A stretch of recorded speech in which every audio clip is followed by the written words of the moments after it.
So this is part A of the KhoodeelaarTV television channel, timed at 15:30 hours GMT. This is starting about 15:33 hours GMT, but it is timed at 15:30 hours GMT, which is British Standard Time, 3:30 p.m. on Monday, Bank Holiday Monday, the 3rd of January 2022. And there are three items that we shall be mainly focusing on. One is the item about this one. This is a picture. All the military decorations. I mean, this is the person that the dirty digger Rupert Murdoch's scum newspaper, the Sun so-called, website has begun to acknowledge that Andrew Windsor, reportedly the favorite child of Brenda the Queen, is facing lawsuits, rape lawsuits. This is the first time that the dirty digger Rupert Murdoch scum has actually used the phrase or the concept of rape allegations against Andrew Windsor. They have known for years, right from the beginning of the appearance in the public forums, appearance of his victim of his rape, as alleged by Virginia Roberts, now known by her married name, Virginia Jeffrey. So since she surfaced in the public domains, the Scum and other Fleet Street papers have known that she has been claiming to have been raped by Andrew Windsor more than once, twice, three times. And this is the first time today, 3rd of January 2022, that the Scum online has begun to use that phrase, rape lawsuits, without any quotation marks around the word rape. Now this is the same kind of Brenda that is Queen Elizabeth II, whose favorite child, this one, is giving her, as we see the evidence, a real horrible year. This is the third day, the first Monday. Well, there is a bank holiday Monday, but this is the first Monday of the week in the new calendar, where the main news is dominated by Brenda's follies. One is her favorite son facing rape, multiple serial rape allegations made against him by Virginia Roberts. But it is not the complete picture, because the allegations of rape and trafficking for sex, trafficking children, for sexual exploitation and rapes involve dozens of women who are children or who were in one way or the other involved in the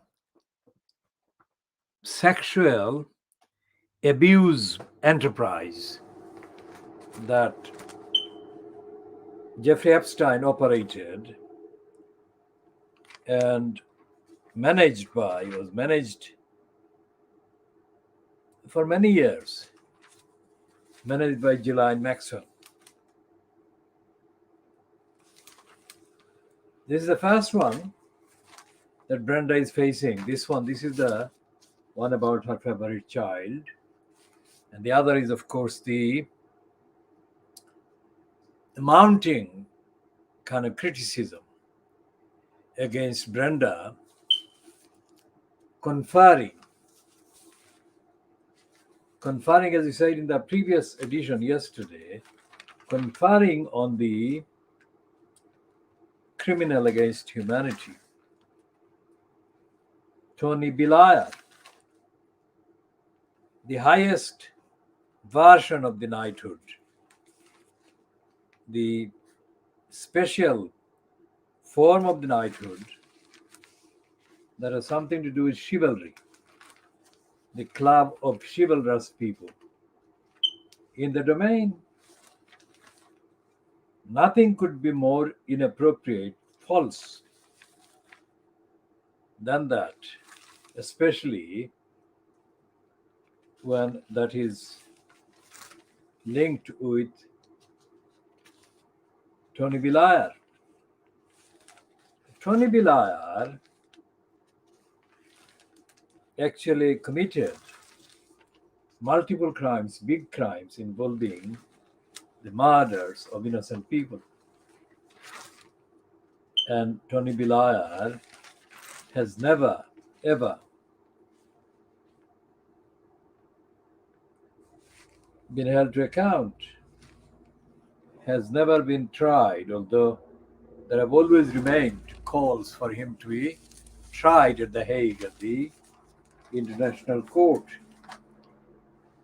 So Brenda reportedly made Tony Liar this specially kind of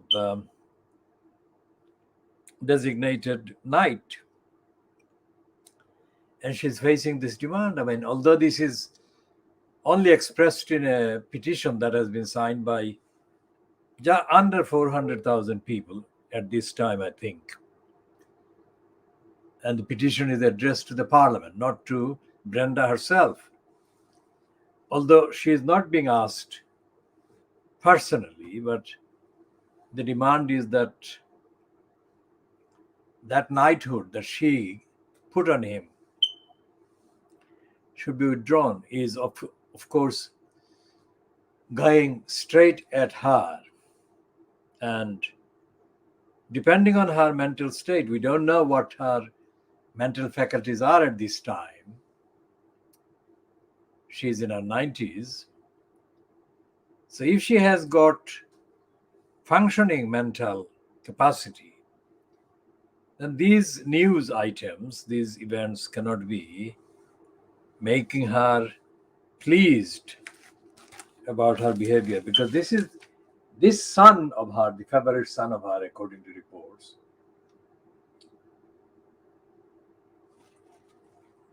should have been made to account for himself already by now. But various sources publishing kind of hints and indirect references to Brenda and the monarch are suggesting that it is the role of Brenda's influence and power and her interference that is allowing Andrew to remain free and kind of ignore the requirements. They should account for his behavior and his relationship with Jeffrey Epstein. And Ghislaine Maxwell, because the picture of him walking at the royal escort around the time that he raped Virginia Roberts. That picture of him is not going to help his pretense, and it's not going to help Brenda.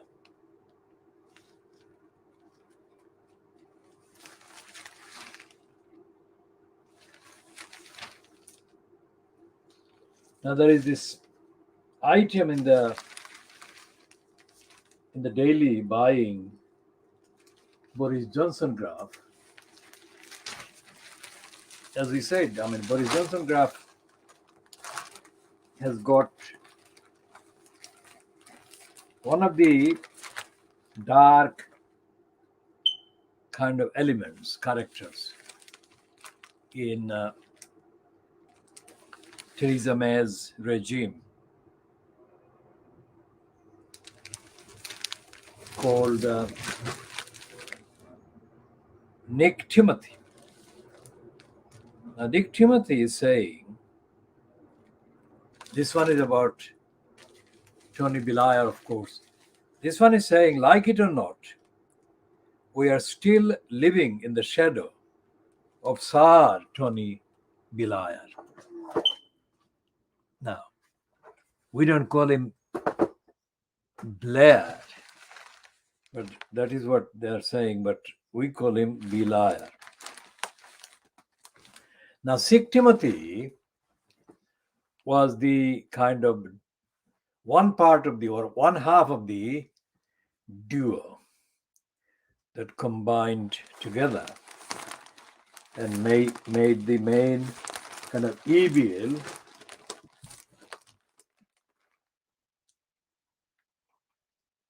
shield behind which Theresa May existed and operated. And Sikh Timothy, of course, when he was shielding Theresa May, he was not free from genuine controversies that related to his lying and his other devious roles as part of his job for Theresa May. So what he's saying here under this piece, under this heading, like it or not, we are still living in the shadow of Tony Blair. What he's saying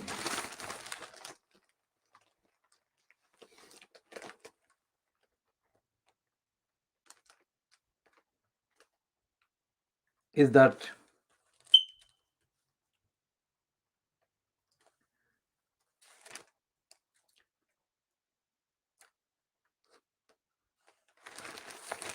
the so-called legal frameworks drawn up by New Labour, that is Tony Blair, still define how Britain operates.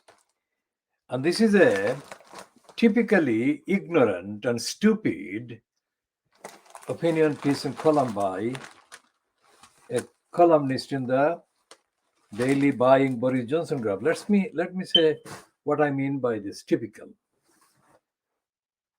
The reason why we call this broadcast, this series of broadcasts, these editions, World Exclusive Diagnosis of Fleet Street, should be treated literally as that. I will keep saying it, but it is justifiable to say it again and again. There is no other broadcasting platform or broadcasting organization or the broadcasting kind of editions or programs in the English-speaking world, let's say, because we are not able to access the Chinese or the Russian, but let's say the English-speaking world. And although we are less kind of used to accessing the French language domains, we can say the same thing about the French language domains as well. And most certainly, we can say the same thing about the various English language platforms and their kind of corresponding counterparts in the local languages, Sanskrit and, Hindi and Urdu and Bangladeshi in the countries concerned. There is no country that has any broadcasting operation like this Khoodeelaar television channel doing the world exclusive diagnosis of the media. We said Fleet Street, but let's say media in the context of those other locations and regions and countries. But there is none. And the reason is obvious in the actual statement, which is that if they did that, then they would be out of service, out of business. That is number one. Number two is they don't have the capacity in terms of the moral, the ethical, the intellectual combination that we have. Because our campaign has been doing this, not necessarily on broadcasting outlets like this one, but in effect in writing and publishing. We've been doing it for more than 60 years, our movement. 40 years from the 1960s, let's say, and then 21 years. So there is 40 years and 61 years there if we start from the 1960s. But if we go back to the 1950s, then it would be 7 decades, yes? So we've been doing this analysis and rigorous examination of the evidence contained, evidence of the contents of the press, because we had studied the German papers and we had studied the French ones, and we had studied the Italian, the Latin ones, the Greek ones, the Turkish ones, the Arabic ones, and the ones in the other languages of the region in Asia. And then, of course, we studied the English language ones that included both the Western European ones and North American ones. And there is no matter how many other local languages the papers have translated the contents into, there never was and never has been publicly any diagnostic analysis of the contents of the papers, the mainstream media, because at the time when we started, radio was barely just being introduced on a scale that cannot be comprehensible now, but radio was a rarity. Print was the main one, radio was a rarity, and television was hardly there. So those are the media. The media.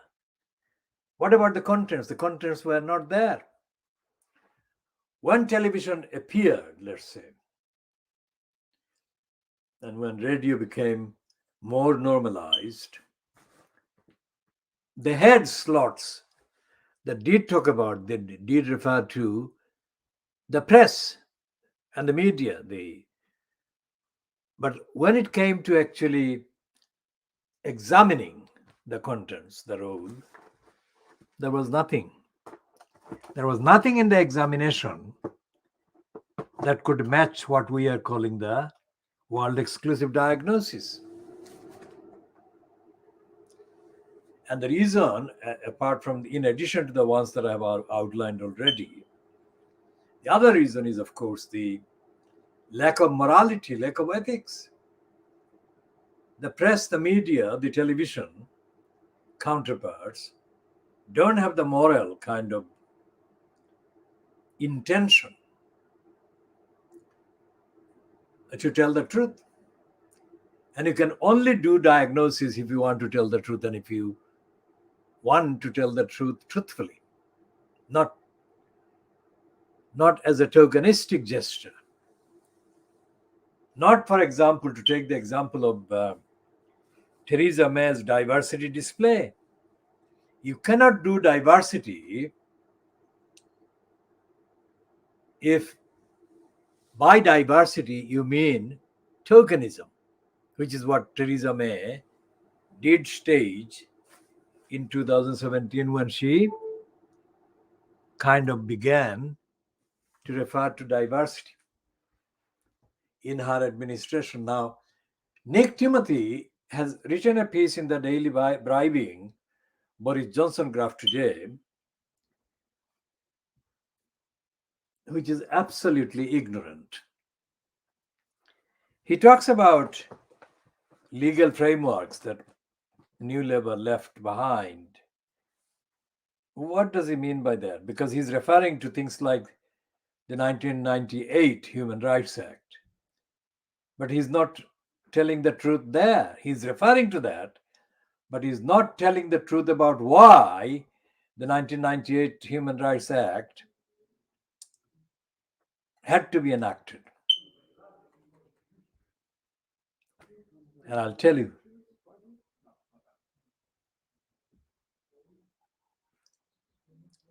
The reason why that Act of Parliament, called the Human Rights Act 1998, had to be enacted was to do with the UK's international obligations under the then European Convention for Human Rights.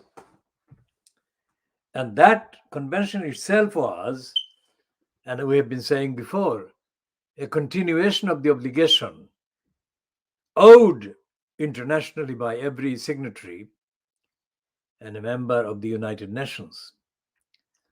So Nick Timothy is serial liar in that particular piece in the Daily Bribing Boris Johnson graph.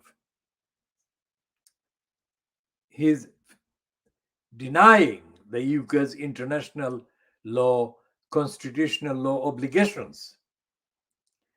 Now, if you look at the actual ECHR, that is the European Convention on Human Rights, which has been slightly kind of renamed, but substantially, if you look at the contents, the articles, and so on, and if you look at the Human Rights Act 1998 of the UK, you can see that a lot of the contents of the 1998 Human Rights Act are artificial. That is, they're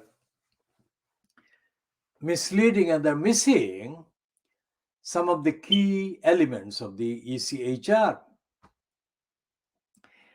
Now, put that aside for the time being and look at the concept called derogation.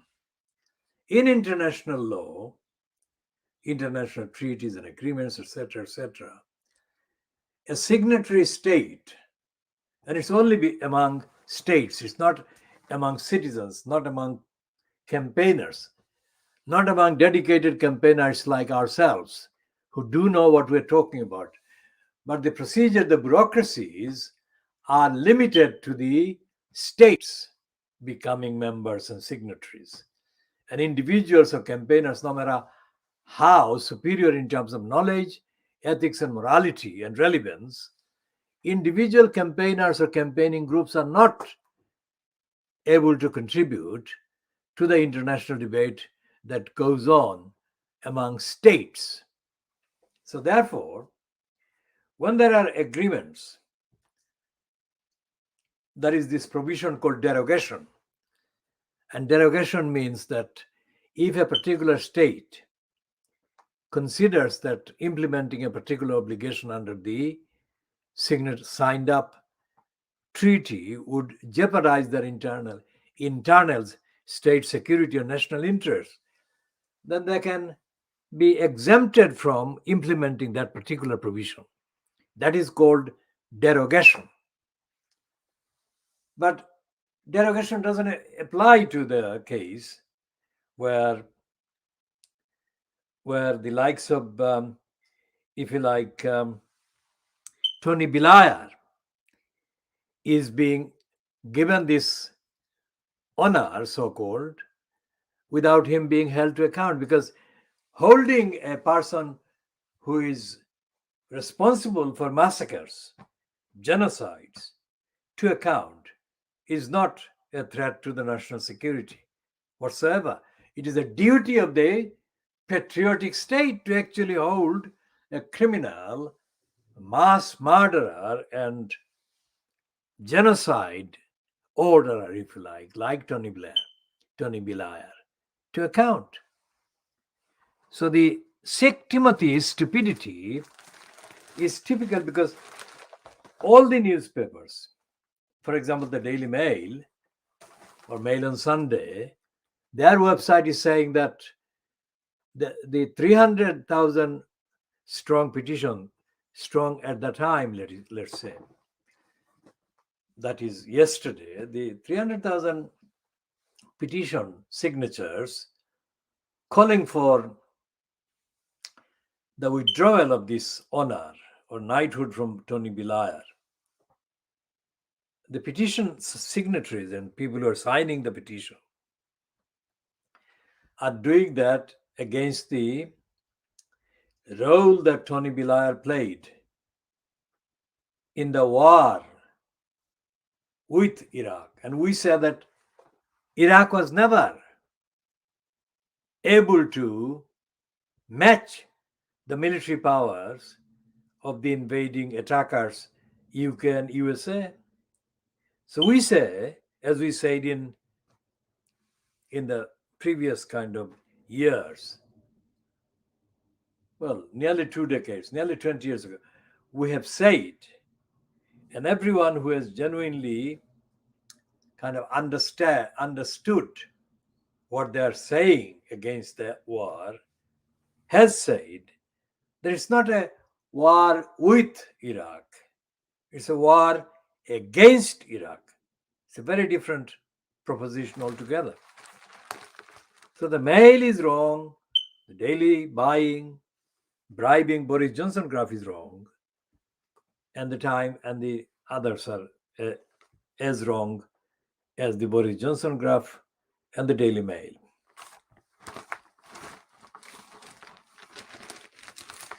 And this idiot says, like it or not. Of course we don't like. And liking and not liking is not the same thing. They're not the same thing. We don't have an obligation to like a wrongdoer, like a massacre, mass murderer. Why should we like? And why should we kind of deny the life and death distinction that exists between mass murder and no mass murder?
And the daily buying Boris Johnson graph is not, today's edition of the daily buying and bribing Boris Johnson graph is not just carrying the Sikh Timothy piece of idiocy. They've got a piece of idiocy byline to this woman, Annabel Dunham. It's very difficult to see the actual process by just reading the piece as to how many people have been involved in the final version of the piece that appears. Because this woman is described as Annabel Dunham is the director of communications at the IEA, saying Institute of Economic Affairs. Now she's talking about Ministers have voiced their intention to reduce the tax burden, yet the total tax takes as a proportion of national income is at a 71-year-old high, on par with the Clement Attlee's post-war socialist government. Now, there is no socialism in this country, never has been. And this is the whole myth.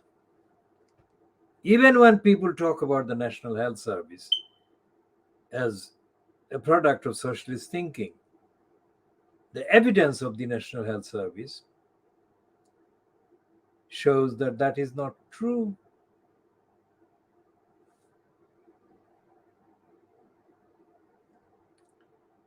So, how many people have actually taken part in this idiotic piece?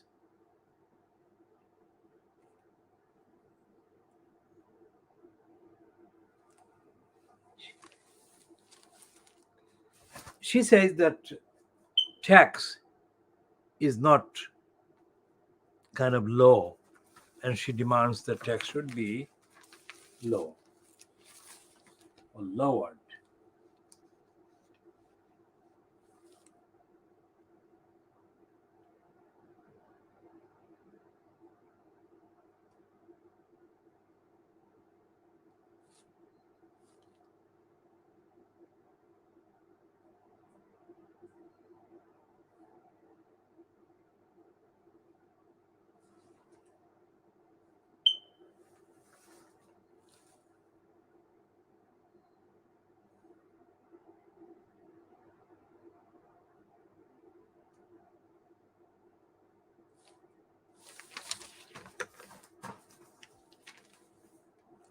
Now, when there is a headline or a heading like cultural squeamishness in the Times, then it is absolutely certain that by culture, the Times writer is not talking about objective culture, but a subjective culture which is intended to refer to target of racist targeting and profiling, which is exactly what Claire Fogge's piece headed Cultural Squeamishness, Let's Crime Thrive. Well, as I said about the piece by Nick Sick Timothy, all the columns and all the opinions in the Fleet Street papers about all topics, everything.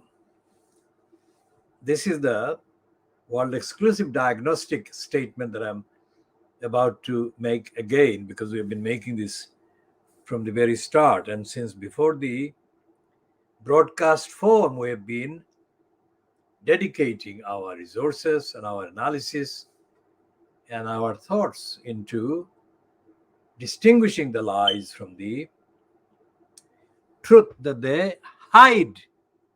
Now, Claire Fogges says that cultural squeamishness lets crime thrive. And by cultural, she is referring to Muslims.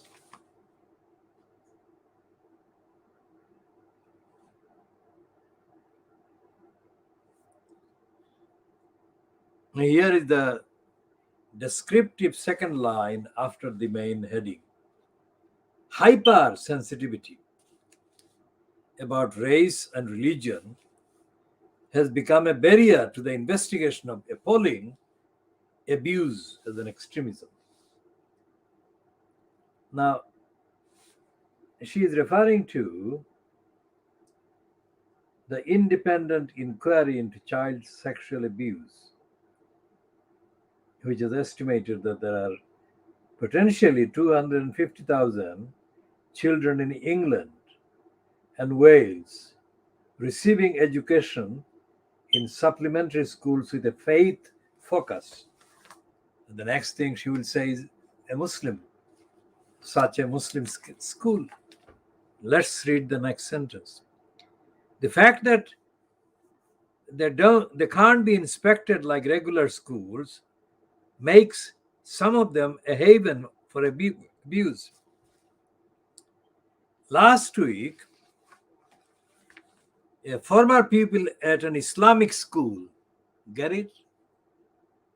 A former pupil at an Islamic school spoke of being forced to squat for long periods for failing to learn verses of the Quran.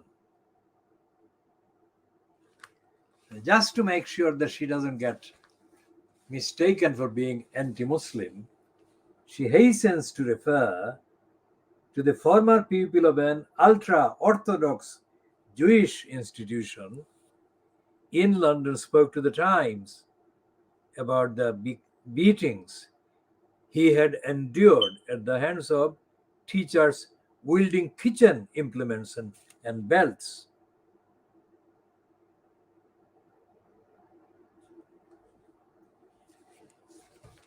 And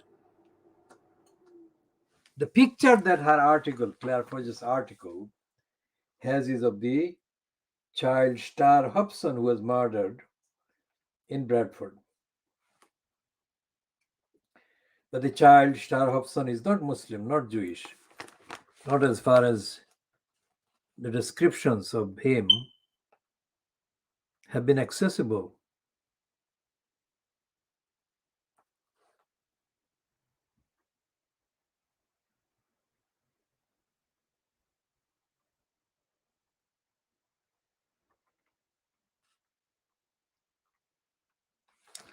And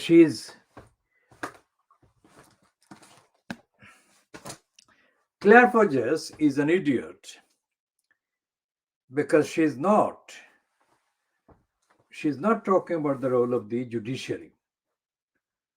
She's not talking about the role of the police. She's not talking about the role of the members of parliament. She's not talking about the very serious role of the local council.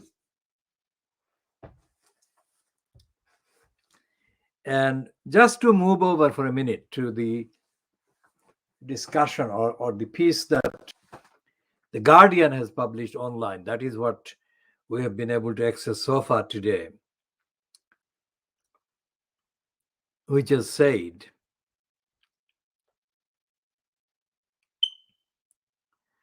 that when Tony Blair was asked in the wake of the allegations of racism against the Metropolitan Police following the racist murder by racists in Eltham in London of Stephen Lawrence, when Blair was asked to make a kind of strong framework, create a framework for police to be held to account,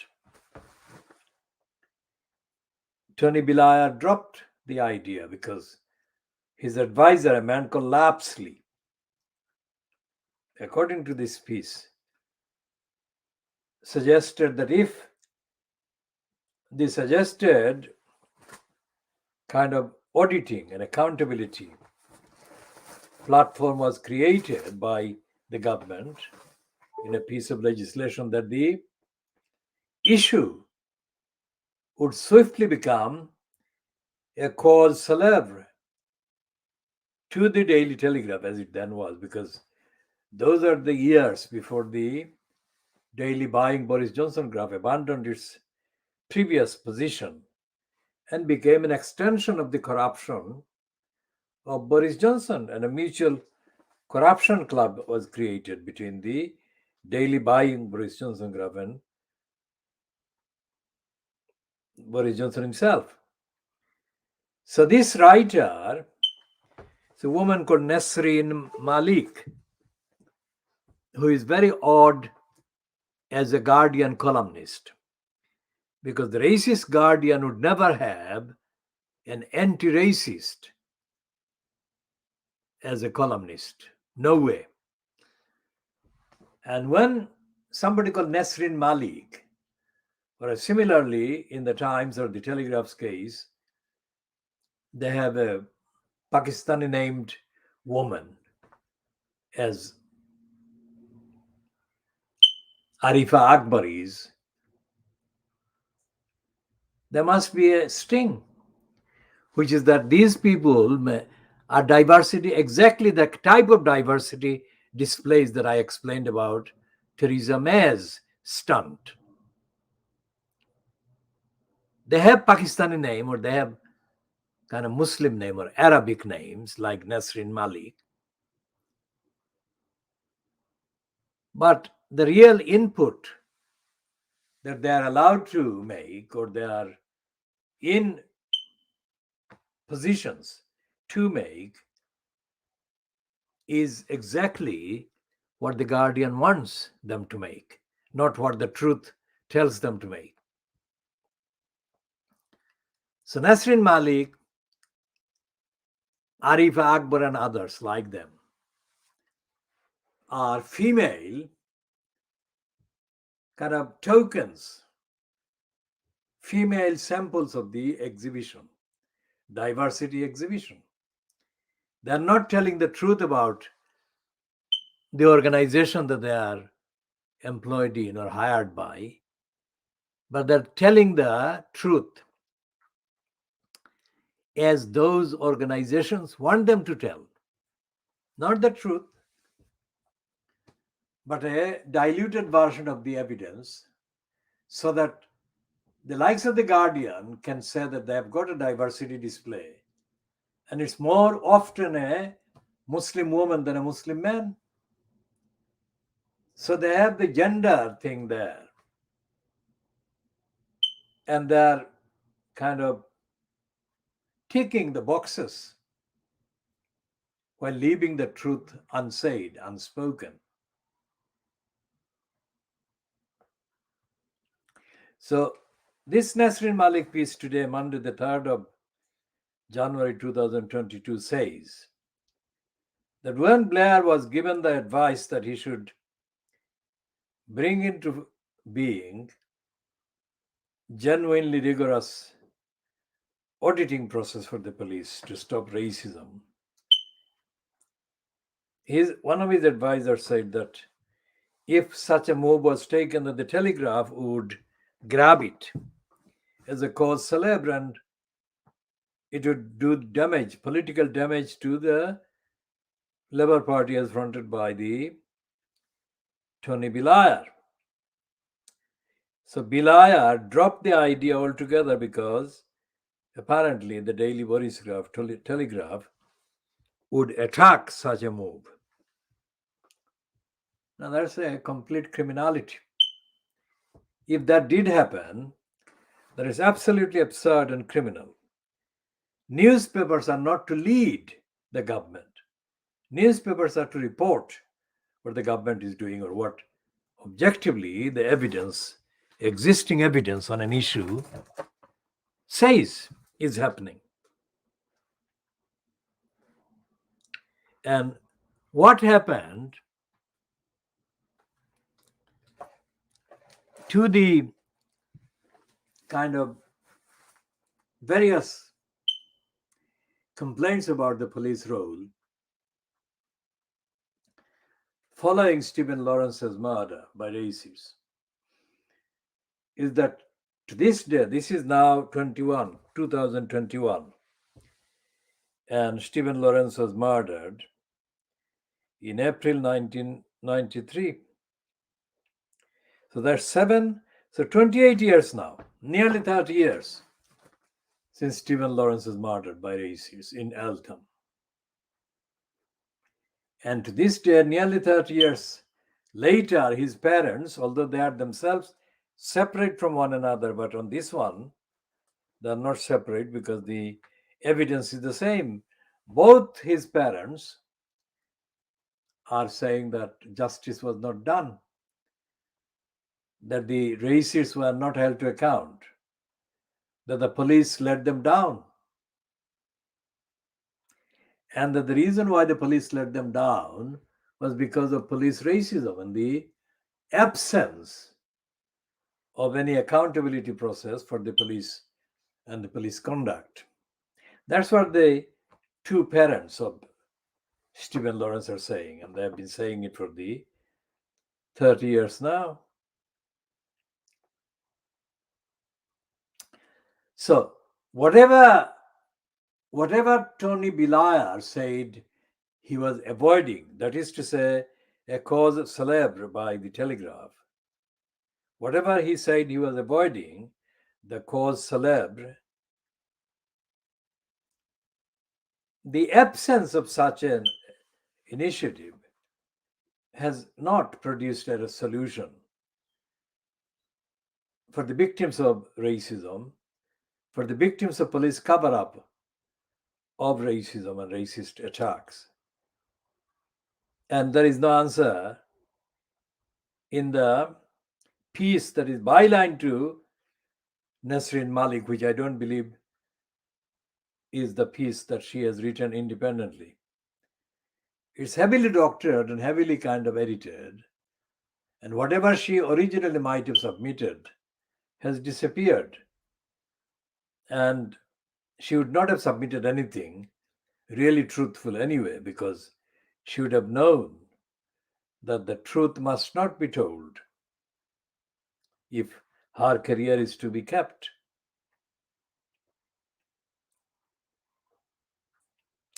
So there is this Nasrin Malik, there is Arifa Akbar, and there is this in the Murdoch Times Radio, there is this highly compromised, morally compromised state agent called Sarah Khan.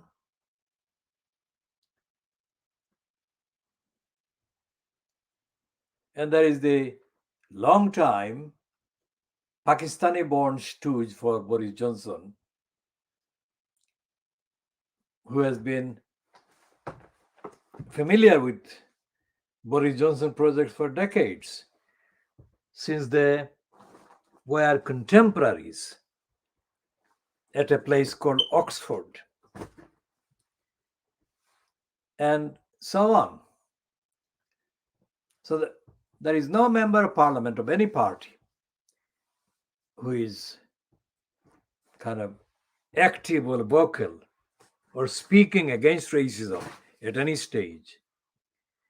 And I suspect that they're not going to be allowed to speak the truth against racism in any case. And this applies to the media, it applies to the members of parliament, applies to the members of cabinet, whatever color, political color the cabinet is. Sajid Javid is of Pakistani origin, and Priti Patel is of Indian Gujarati origin, although via the African state where her parents were migrants who were ousted during the 1960s. And there is no sign that any of the political parties, not just the Labour Party, not just the Conservative, any of the other political party or political organization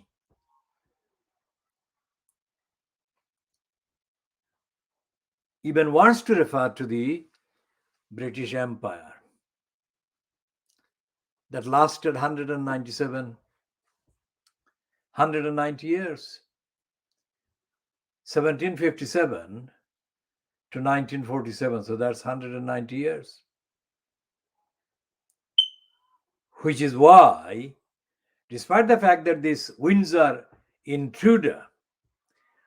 Castle intruder, as reported, has said that he was doing the plot against Brenda in revenge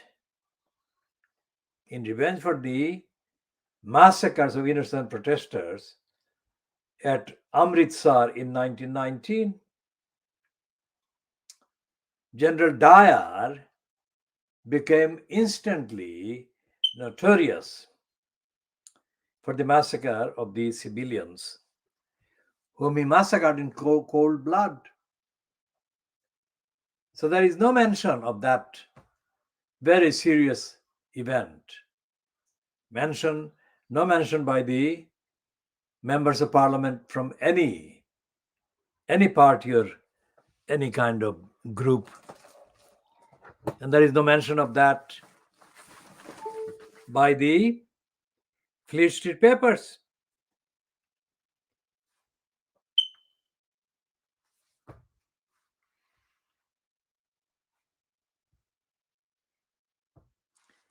As we said, I mean, we have said earlier today that about George Galloway, that when George Galloway went to the celebrity Big Brother house,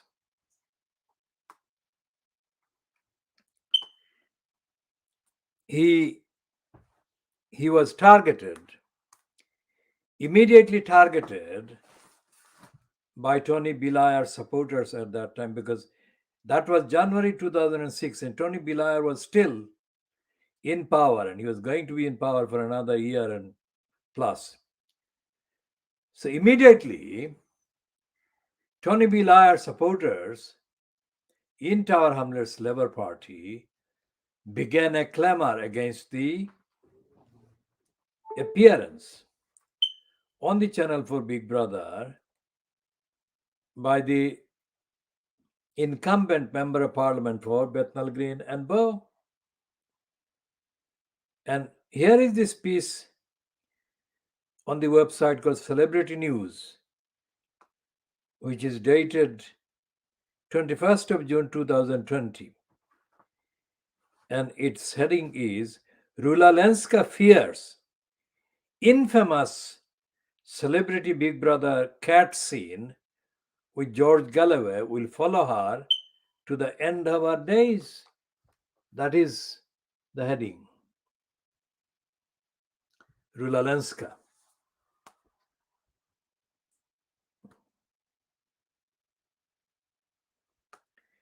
And when this appeared, when this was kind of published, Tony Blair's supporters could not contain their satisfaction because it was perfectly the most embarrassing behavior by their enemy.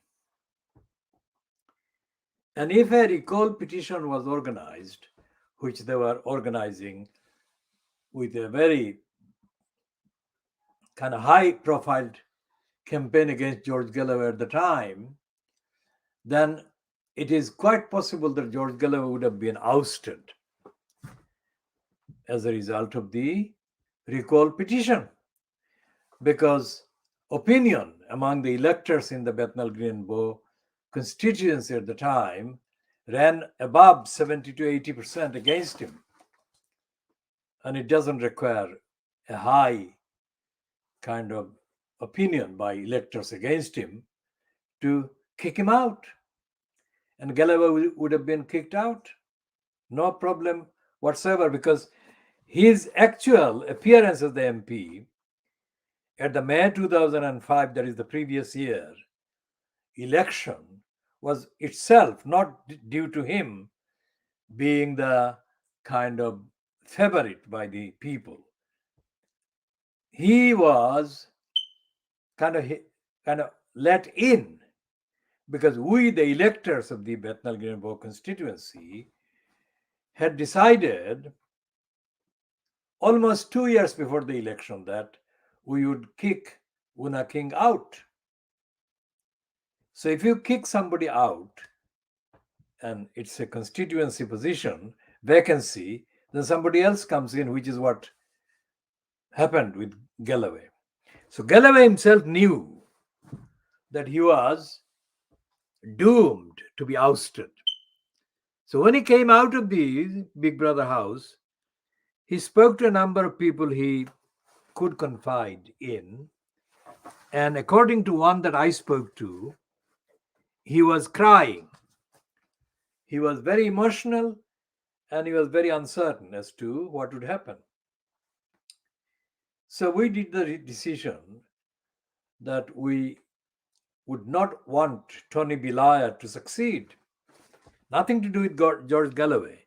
We didn't want Tony Liar to succeed in anything because of his criminal record and because of his racism and his antagonism towards human rights and his role as George W. Bush's murderous, genocidist colluder.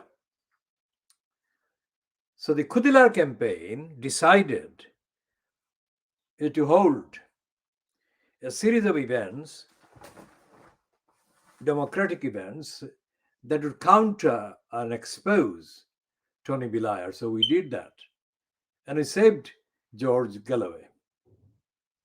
And he stayed as an MP for another 4 years until the May 2010 general election. So we beat Tony Liar in January 2006. And we beat Tony Liar on the Crossrail whole plot. And we beat Tony Liar on the question of reviving the career of Una King in the constituency.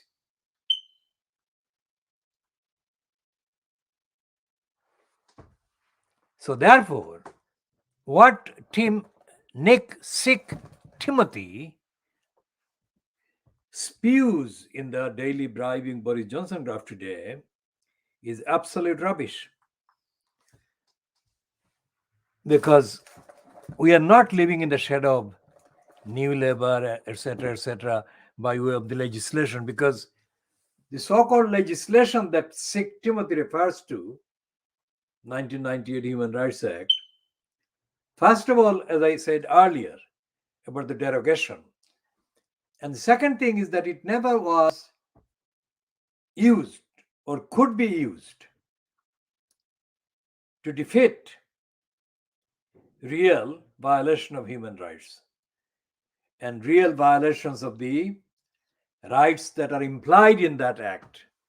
For example, the rights of the likes of the BabyAngelGeronimo. Because Geronimo's human carer, human mom, was defamed and her human rights violated by the lies and defamation against BabyAngelGeronimo. And she is still waiting. Helen MacDonald is still waiting for full facts of the depraved DEFRA's lying and lies against the most innocent, perfectly healthy BabyAngelGeronimo. So this person was violated in breach of the European Convention of Human Rights and the relevant provisions of the Human Rights Act. And if you look at the judgment of the UK Supreme Court in the Belhaj case, the Belhaj case is a case against Jack Straw. And the Belhaj case is about torture. Belhaj case is about kidnap, torture. And the victims of Jack Straw's collusion and complicity with American torturers against the two claimants, husband and wife, Belhaj and his wife, covers many countries. And the fact that these two were tortured and detained and were denied their right to free speech and right to safety, etc., can be extrapolated on the evidence to show that Helen MacDonald has been violated, her human rights have been violated, because her beloved Geronimo has been wrongly labeled and mislabeled and falsely accused of being a carrier of an illness that he is absolutely never had. And her pleas, repeated pleas for evidence, for scientific and other relevant evidence, to the depraved DEFRA have been systematically denied in violation of the law, intentionally denied, and in breach of the provisions, particular provisions of the Human Rights Act, particular provisions of the European Convention of Human Rights, and other similar provisions, legal provisions that have been openly breached by the depraved DEFRA and aided and abetted by the congenital liar Boris Johnson. So everything that the papers today talk about in terms of the, let's see where the picture is, and if there is a picture in the Times of that particular kind of rule breaking event, Downing Street Lounge. If it is in the Times or it's another paper, let's look at the other pages of the Times and see if they're.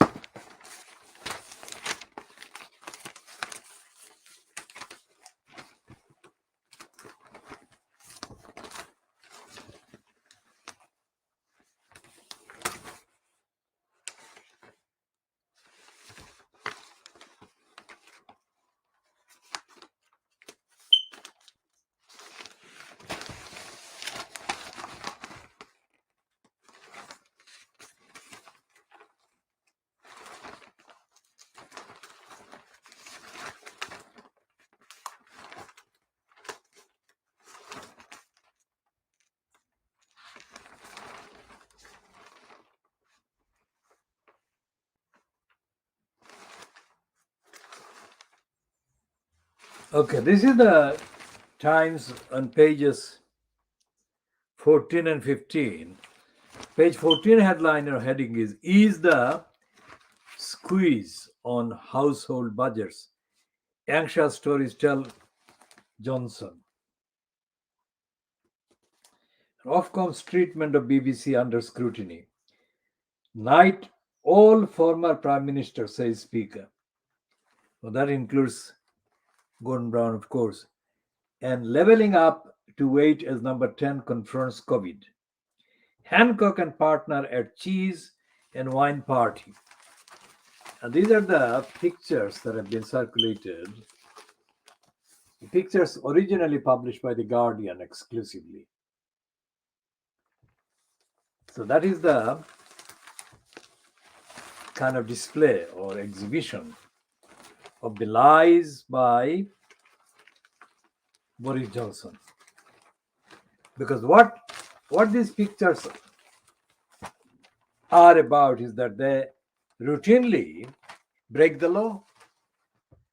All of them have been routinely breaking the law about the restrictions, the COVID rules, while insisting that ordinary members of the public obey the law, observe the law. So that's what they have been doing at DEFRA long before the COVID-19 came up. They have been inventing rules. They have been saying things that they are kind of observing the law, but in fact they're breaking the law.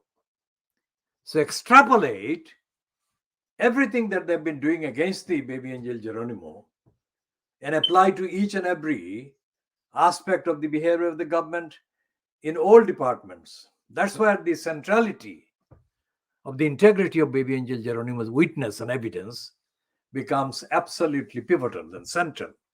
That's why we call these editions BabyAngelGeronimo editions. These are not about just what DEFRA has done, but what other departments have done, like DEFRA, breaking the law intentionally.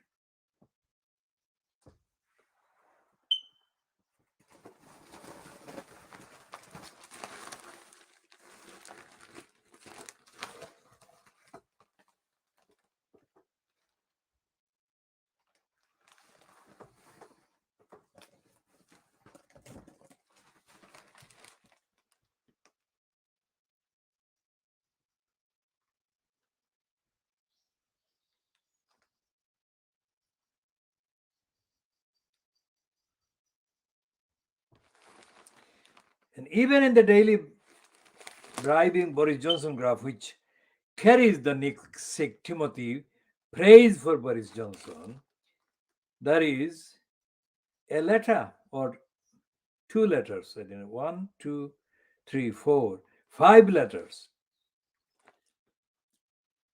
One is the Tony Blair's honor. Tony Blair knighted. Can there be a more blatant case of rewarding failure? That's from somebody called Richard Freer in France. And there is another one which is absolutely ironic name there. But we shall read the letter and then we shall disclose or share the name of the ironic name there. The honor system is yet again shown to be a disgrace. Tony Blair has been made a Knight of the Garter just 5 years after the Iraq inquiry found that at the time of the invasion of Iraq in 2003, Saddam Hussein did not pose an urgent threat to British interests. That intelligence on weapons of mass destruction was presented with unwarranted certainty. That peaceful alternatives had not been exhausted. That Britain and America had undermined the authority of the United Nations Security Council. That the process of identifying the legal basis was far from satisfactory, and that a war was unnecessary. And the ironic name is a man called Mark Macaulay, like Thomas Babington Macaulay, the spelling. Well, slightly changed, maybe this Macaulay is spelled with an L-E-Y, while the other Macaulay of the 1830s with an L-A-Y. But the sound and the origin must be the same. And it's a letter from somewhere called Warminster, Wiltshire. And there are 3 other letters. And the next one says that Tony Blair is the least deserving prime minister to be knighted. And then it says Chris Whitty and Jonathan Van Tam have saved lives. But this cannot be said of Tony Blair. I applaud knighthoods for the first 2 and utterly deplore it for the latter. Dorian Wood, Castle Kerry, Somerset. Will the long delay in bestowing the honor of a knighthood on Tony Blair give hope to John Bercow, Jonathan Mann, Gunslake, Cornwall? Now that is an ironic kind of letter, but all 6 letters are against Brenda giving the knighthood to Tony Blair. Now Brenda cannot be kind of allowed to pretend that this is not true. And let's check how many signatures have been collected to the petition against Blair knighthood.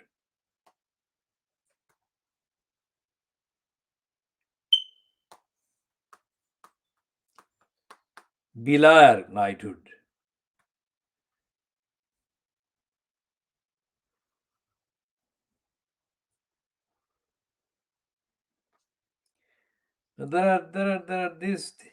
This is a piece by GB News which says 220,000. That's 1 day ago. And 5 hours ago, the Daily Mail says that the petition has got 500,000, approaching 500,000 signatures. And the Evening Standard says 53 minutes ago, it's 400,000. So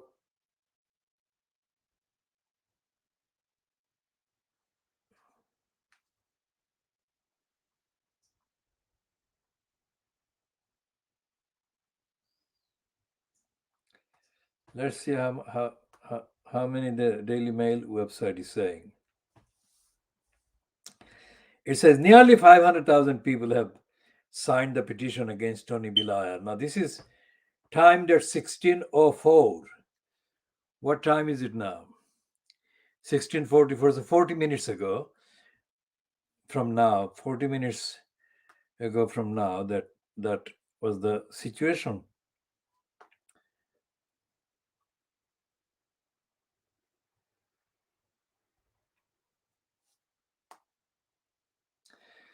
If they're saying that if the petition does reach the 500,000 mark, it will become one of the top signed of the change.com organization website. However, the honor is unlikely to be debated by MPs as the petition was not created on the Parliament website. Under the Parliament procedure, petitions signed by 10,000 people receive a response from the government, while those signed by more than 100,000 people are considered for debate in Parliament. Leader of the House of Commons, Jacob Rees-Mogg,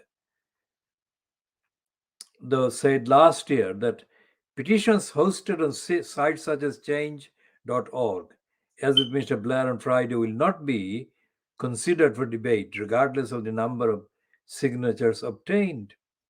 Mr. Blair has long faced criticism for sending troops into Afghanistan, and a decision which culminated in a devastating report by Sir John Chilcot in 2016, which found he overplayed evidence about Saddam Hussein's weapons of mass destruction,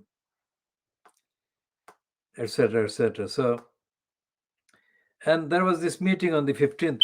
There was a rally, the huge gathering at Hyde Park on Saturday, the 15th of February 2003. I was there.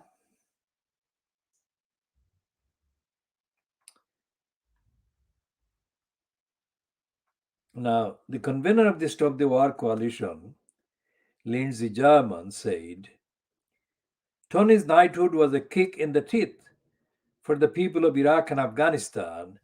She told LBC Radio, I think it's pretty incredible given that this year we have seen the collapse of Afghanistan, which was Tony Blair's first major war in the war on terror. We have 8 million people on the edge of starvation in Afghanistan. We have Iraq in a terrible state now, nearly 20 years after the invasion. And I think it's a kick in the teeth for the people of Iraq and Afghanistan, and a kick in the teeth for all the people who protested against the war in Iraq who have been proven right. Ms. Jaman added that while the award has become a convention, she does not see justification for it at any time. John Smith, son of World War II veteran and author Harry Leslie Smith, said giving the honor to Gordon Brown would have been more appropriate. One military mother, Carol Valentine, told the Mirror that Sir Tony's knighthood is the ultimate insult after her son Simon was killed while he cleared landmines in Afghanistan in 2009. Another military mother, Caroline Whitaker, who lost her son Gareth after he was shot dead by an Afghanistan police officer in 2012, said she felt the establishment was making a mockery of hers and other children's deaths. On Twitter, many made their feelings clear following the ennobling. Political commentator Liam Young wrote, the man should be in the dock of the Hague. What a shameful way. Another said the contempt in which Britain's elite holds the public has never been more eloquently expressed than in the decision to award Tony Blair the highest order of the kingdom of the knighthood. 1 million Iraqis dead, 3 million dispossessed, a trail of blood to 7-7. Rise, Sir Tony. The appointment of Tony in the Order of the Garter on Friday night also led to a petition being launched on the change.org by Angus Scott shortly after he was knighted, which has now reached well, that piece says 350, of course, 350,000, but it's of course rising.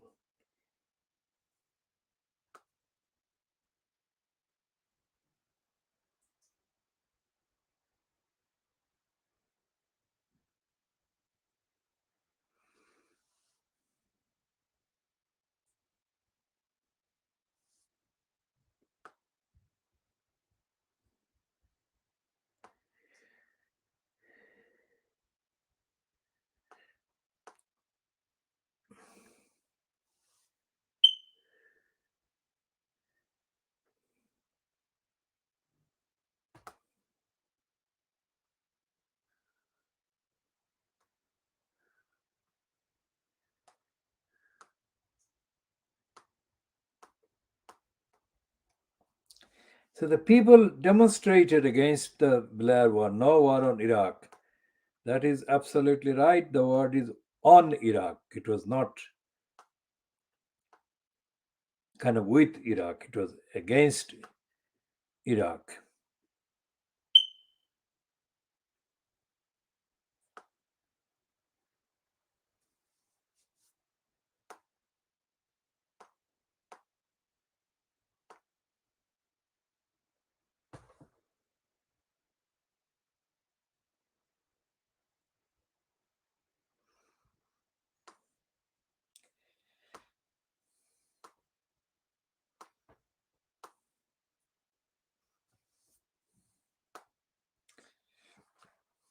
So why didn't these people who organized this petition, why didn't they use the parliament website? Because that is the way out of the debate.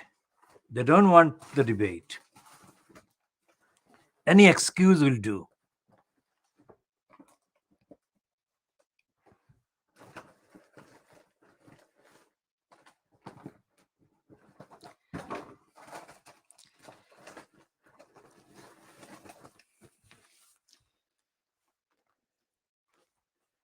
Now there is a picture. There is a picture of a man called Alagai or Alagia. So this is the picture in the Daily Mail. This is the picture.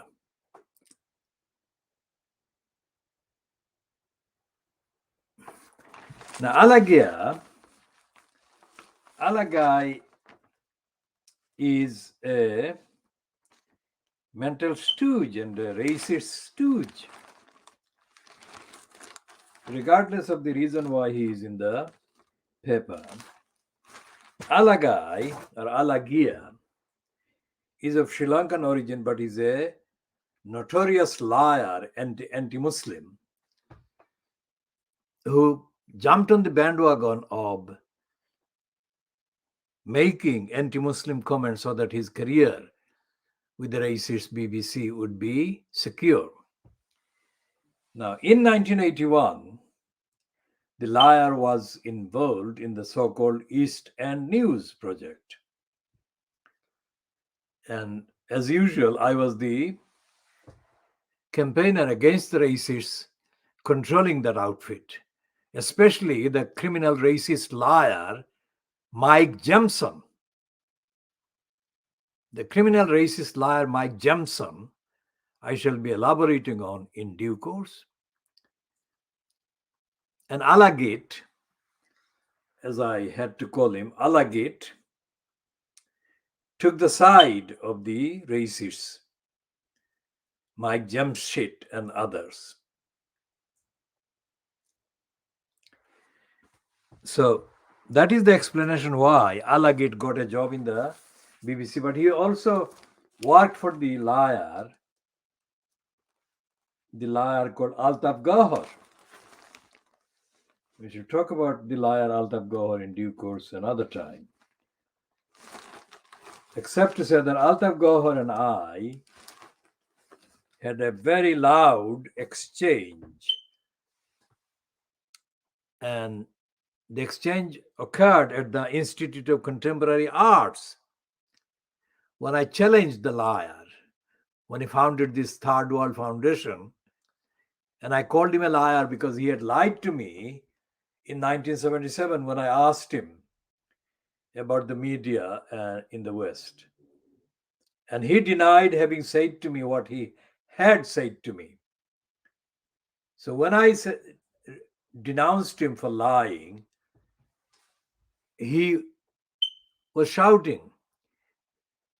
And I shouted back at him and so on. Now, Altaf Gahar was, of course, one of the main criminals involved in the fascistic military administration of the late Ayub Khan in Pakistan. And Altaf Gahar, the liar, served Ayub Khan and became the linchpin. He actually aided and abetted Ayub Khan in the suppression of democracy and suppression of kind of free political discussions that Ayub Khan wanted to suppress.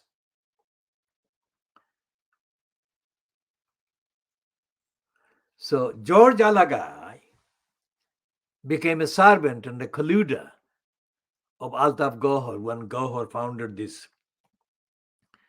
Third World Foundation. And Alagate,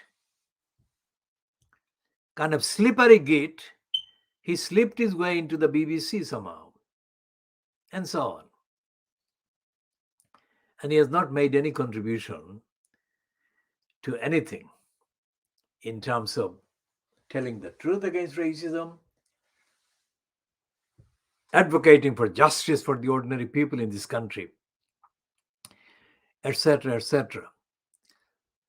And he is now being given the space in return for his service to racists.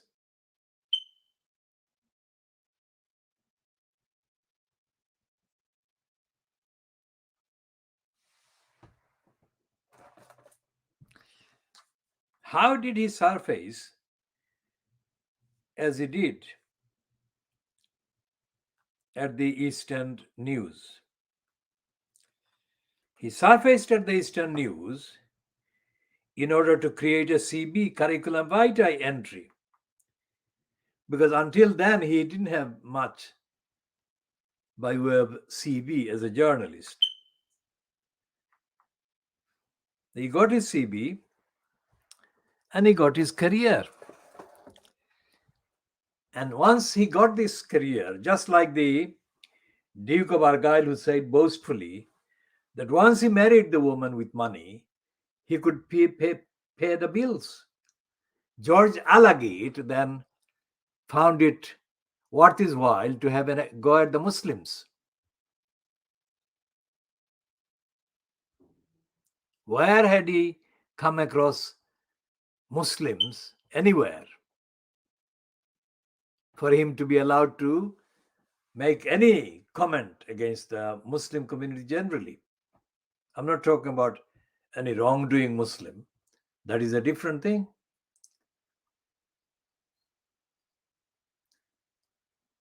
But Alagate, while he was at the East End News, would not say anything about the Muslims. Most certainly not.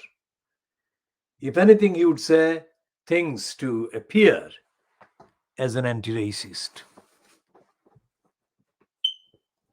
Although he didn't, because he stayed mainly silent at the meetings. The main debate and the rows and the questions by me against the racist Mike Jemson, the criminal, continued. Nobody else took part, really.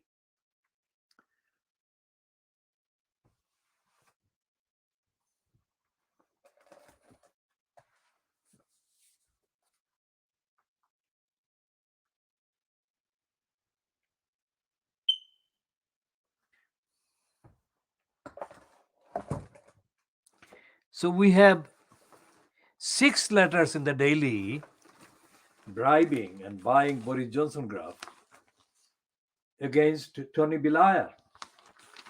6 letters, all of them against Tony Blair.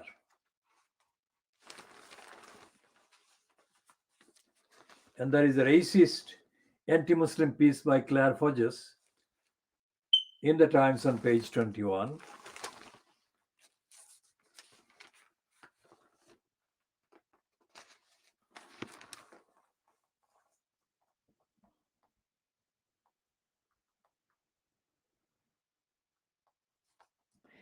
And there is a piece against Andrew Windsor by Libby Powers, who is trying to jump on the bandwagon, which appears to be coming afloat against the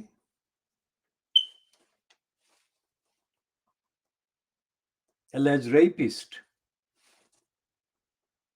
and pedophile Andrew Windsor.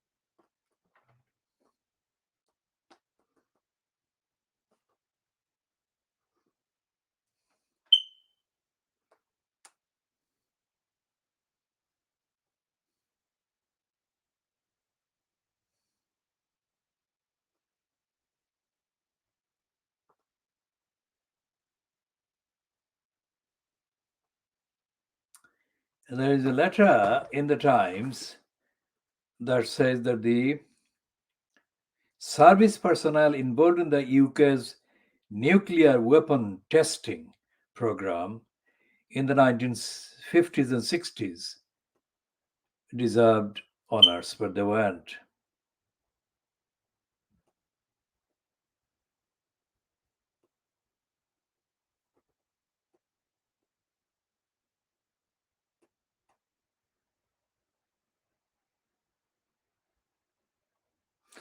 And the letters are headed about New Year's knighthood, but they talk about other recipients like Chris Whitty and Jonathan Van Tam, and also, of course, about the man who died trying to save a woman in the Thames. He's called Folajimi Olumbunmi Adiwoli, the young man who dived into the Thames in an effort to save a woman who had jumped or fallen in. He drowned. Surely he should have been given a posthumous George Medal. But it shows that Brenda is ill advised. And the fact that she has been in the throne for so long is not down to the fact that she is personally benevolent or anti-racist or humanitarian at all. I mean, all the wrong things have been done under her so-called reign. And there is a piece, there is a letter in the Times, the only letter about the India visa deal is come from a racist anti-migrant man called Lord Green of Deddington, President Migrant Watch UK.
So it's not coming from the so-called official opposition.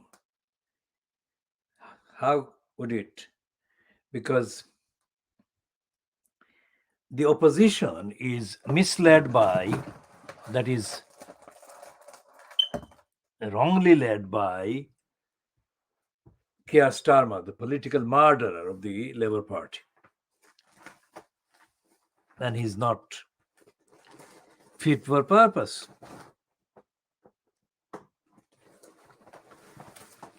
and is not being given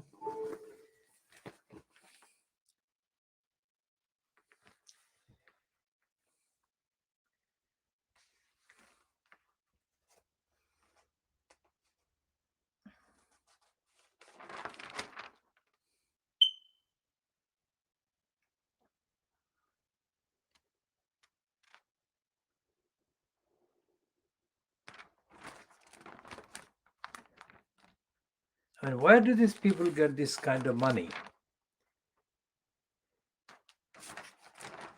There is a item in the scum saying that Adele is buying Sylvester Stallone's 42 million pound Beverly Hills Spad. I mean, 42 millions. Where do they get that kind of money? I mean, who pays them?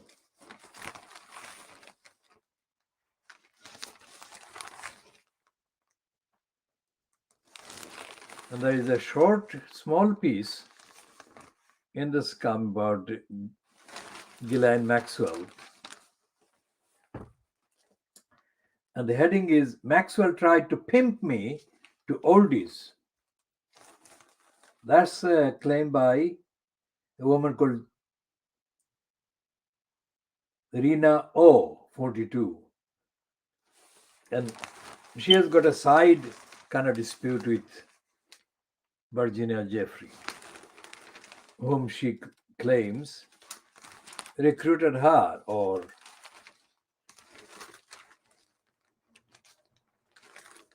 was recruited according to the claims, counterclaims.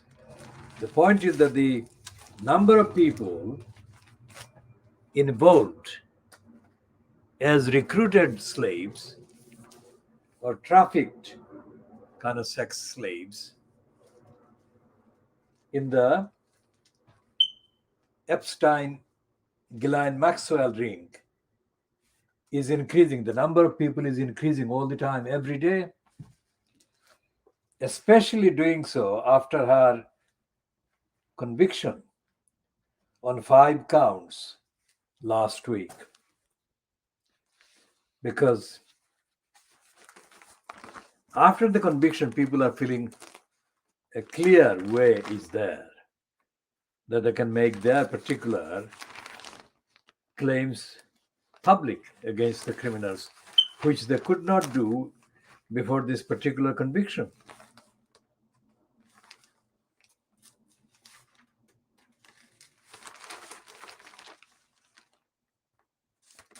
Now, this piece about the Andrew Wilson could lose Duke title is stupid. Now, this is the picture that I was looking for. That this picture with Ghislaine Maxwell and Andrew was taken at Royal Ascot to the South. Yes, it says Andrew and Maxwell at Ladies' Day, Ascot, 2000. So that's 21 years ago. So they look very close and very comfortable. And it has been said, I think it's Tom Bauer who has said that while Epstein had the money, Ghislaine Maxwell had the contacts, and Bauer means including, quote, the British royal family, which is embodied in the personality and person of Andrew Windsor description.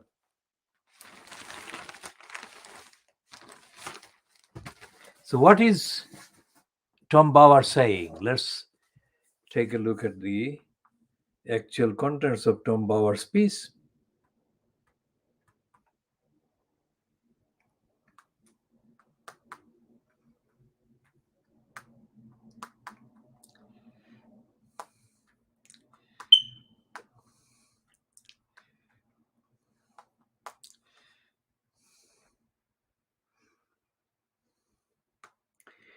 So it's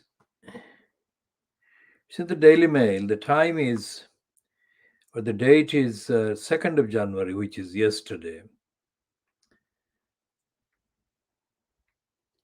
And it says Ghislaine Maxwell was fatally shackled to 2 men perverted by lust for money and power. Robert Maxwell's biographer Tom Bower, who met the socialite when she was aged 12, cowed by her father, has a unique insight into why she fell into Epstein's clutches.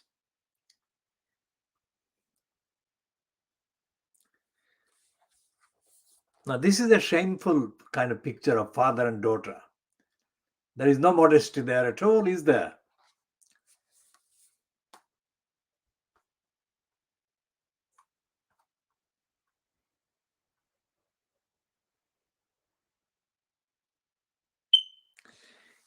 Bauer says, she could only live and love rich, powerful, domineering men, and that weakness had drawn her to Jeffrey Epstein. Others would say that as a well educated adult, she should have discovered the difference between right and wrong by now. Her life's ambition was to be famous, not infamous. The mystery remains why the dream went wrong. Either way, it has been a shocking turn of events to those who once knew her, and to Ghislaine herself, who, for the past few weeks, has been forced to limp into her seat in court, her movements crippled by leg irons. Born on Christmas Day 1961, with a golden spoon in her mouth, she grew up amid extraordinary wealth. As a soldier, spy, publisher, member of parliament, film producer, printer, football club owner, and newspaper proprietor, her father achieved huge wealth and fame. Yet even by 1971, he was notorious, condemned as dishonest by a government inquiry. Most people in the city and Westminster assumed Robert Maxwell was permanently destroyed as a result. They misjudged, they misjudged his determination. Known as Jungle Man, Maxwell was an astonishing survivor, a characteristic he taught his children. Through shrewd deals and with the help of breathtaking opportunism, Maxwell rebuilt his fortune during the 1980s. Ghislaine enjoyed the benefits: chauffeur driven cars, flights on Concorde, a private jet, holidays on his luxury yacht, Lady Ghislaine, and seemingly unlimited money.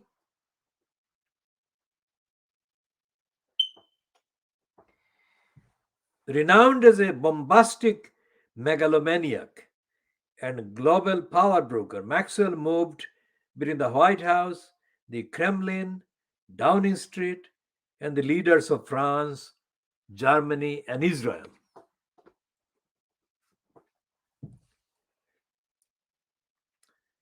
But her father's but her father's legacy was poisonous. With Maxwell's blessing, Ghislaine adopted his worst characteristics: selfish arrogance and rudeness, tempered by an ability to charm when required. She was unwilling to see right from wrong or fantasy from reality. She grew to worship her father's extraordinary charisma, accompanying him as his friend and confidant. She watched Mr. Fixit win honest people's trust by flattery, seduction, manipulation, and deception. Lies were his common currency. Congenital liar Boris Johnson comes to mind as the example after Robert Maxwell. Philip O'Keel, a senior employee, once dared to tell Maxwell to his face, "Mr. Maxwell, you are the sincerest liar I have ever met." As O'Keel would later recall, Maxwell took that as a compliment. He was an idiot. The ego has landed was the memorable newspaper headline over a photograph of the fat tycoon known as Captain Bob stepping off his helicopter onto the roof of the Mirror Group's headquarters in central London. An ambitious status seeker in her own right, Ghislaine resembled him. Educated at Balliol, one of Oxford's most prestigious colleges, Ghislaine was far from stupid. After a London policeman stopped her for drunken driving, she congratulated the startled officer for spotting her and get away with it. She'd asked for a cigarette, complained one of her father's secretaries in the Mirror's headquarters, and walk off with the packet.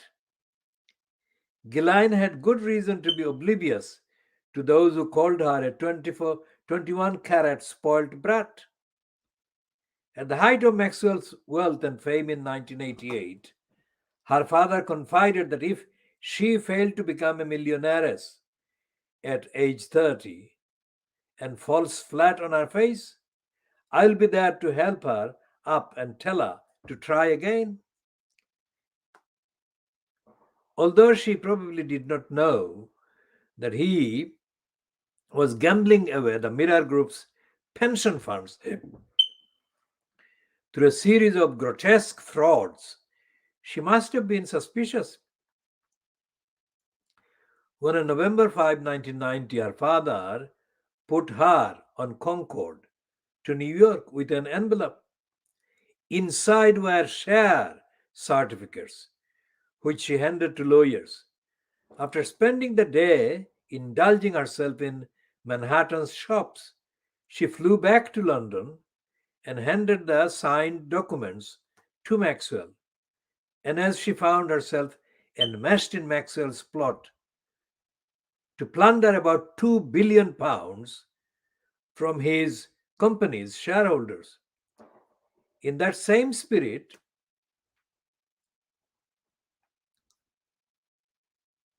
of obedient egoism, Ghislaine represented him at dinner in New York, honoring Simon Wiesenthal, the noted Nazi hunter. Afterwards, she telephoned Maxwell, who at the time was visiting President Gorbachev in Moscow. Her reward was a bizarre tirade. I am very sorry that my description of the dinner this morning was inadequate and made you angry, she said in a written apology to Maxwell. I should have expressed at the start of our conversation that I was merely presenting you with a preliminary report of the evening and that a full written report was to follow.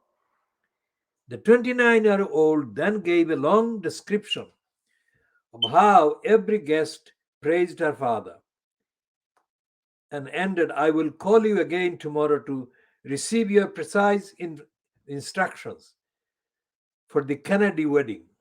Soon afterwards, she moved to New York, a city which had only recently been made aware of her overbearing father when he bought New York's Daily News for an inflated price in March 1991.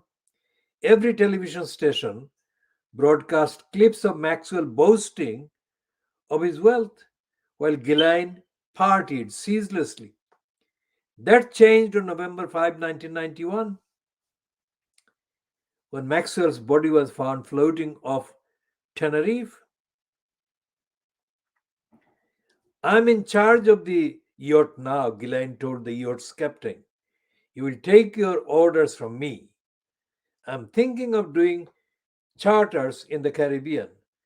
Such ambitions evaporated as the Maxwell's frauds were exposed, and toys such as the yacht were seized and sold. Back in New York, Ghislaine was determined to rise from the ashes. While seeking comfort from friends, she met Jeffrey Epstein, a 38-year-old financial financier suspected of involvement in a $450 million fraud. Although his partner was jailed for 20 years, Epstein had inexplicably escaped prosecution. Better still, he had become the financial magnate of Leslie Wexner, the billionaire founder of Victoria's Secret, from whom Epstein would eventually steal at least 42 million, and so on and so on and so on. And it's quite a long piece by Tom Bauer, who is also the author of the book Maxwell, that is Robert Maxwell, The Final Verdict.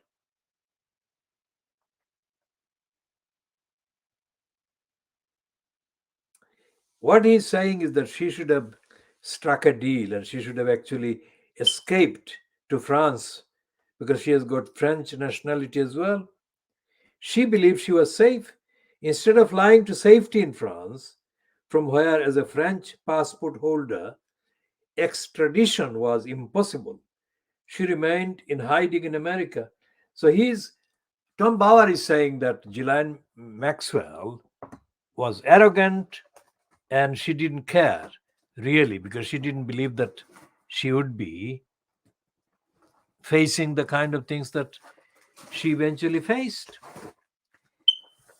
particularly not the conviction and the prison situation. And the I newspaper, which has become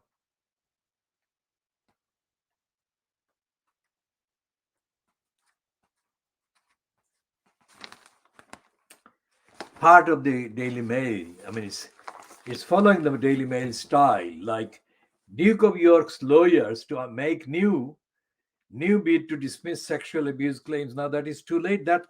That particular heading, an item underneath it, is already obsolete because there have been other online pieces during the day so far already that actually show that he is losing by the minute. Now here is a piece in the I newspaper which describes this man as follows. Trailblazing peer Lord Woolley speaks to Serena Sandhu about race in Britain. And the heading is Black people don't have the luxury waiting for the perfect prime minister.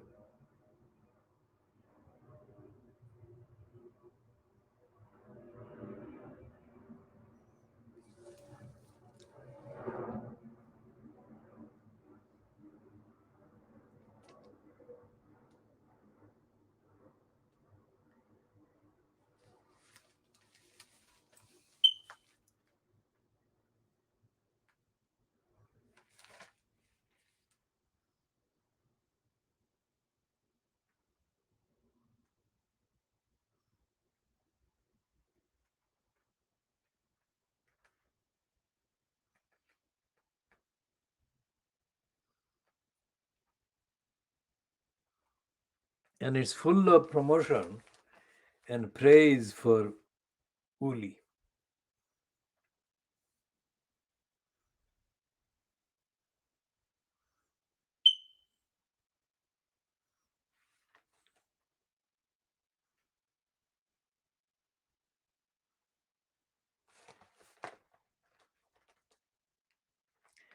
Because what he's saying that he has got relations with Theresa May, I'll come to that in a second. And his relationship with her, that is Theresa May's successor, Boris Johnson, has been a little bit bumpy. Now, this is not a criticism of an anti-racist, and it's not a criticism of a racist. It's a criticism by a mental slave. And Woolley is the one that is associated, has been associated with the Operation Black Vote, which is itself sick-makingly complicit with servility and slavery.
And this is the piece in the I newspaper promoting him, because it lists among his achievements his chairing of a thing called disparity unit or race disparity unit or something.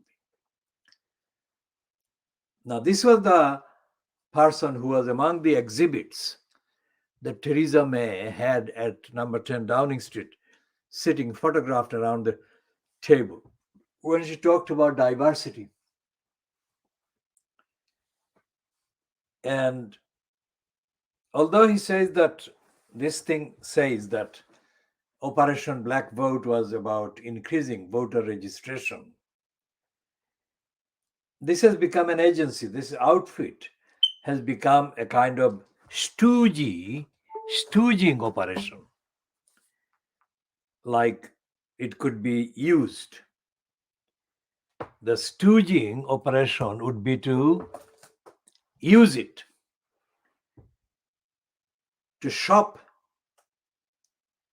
that is to sell black voters in return for something, whatever the return was.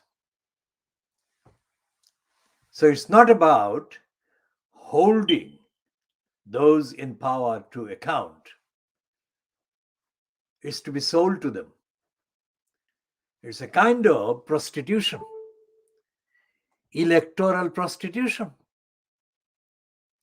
Contrary to the claim that it was to increase voter registration, black voter registration, it was actually prostitution. That's what has happened.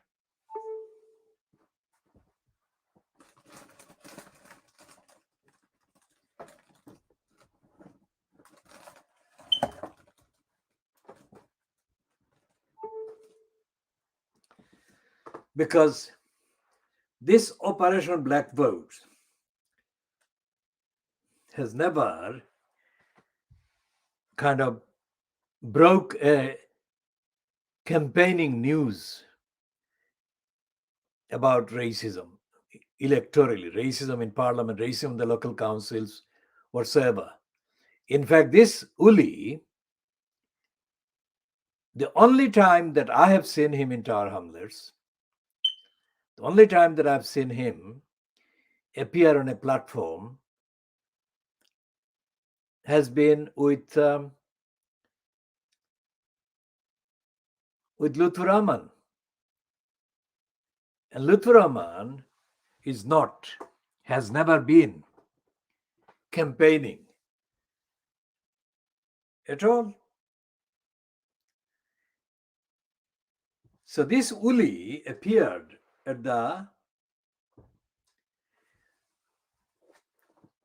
Troxy Hall, which is in the Limehouse area in the Commercial Road. And it was on the 14th of September 2010. Troxy. And he appeared on the platform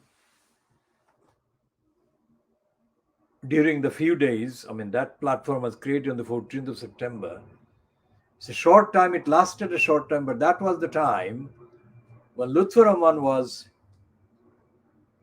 being feted there as the Labour Party's official candidate for the election to the corrupt post of elected mayor.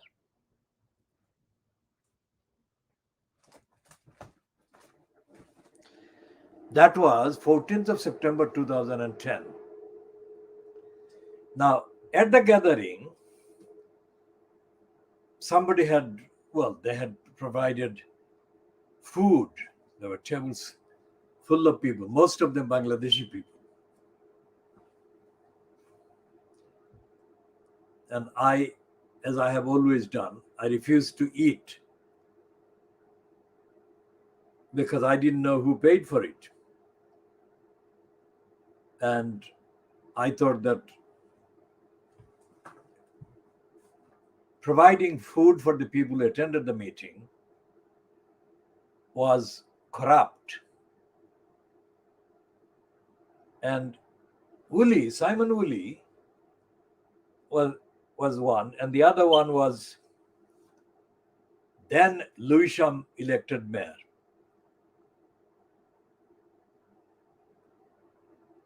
Lewisham's elected mayor, what was his name? Steve, wasn't it?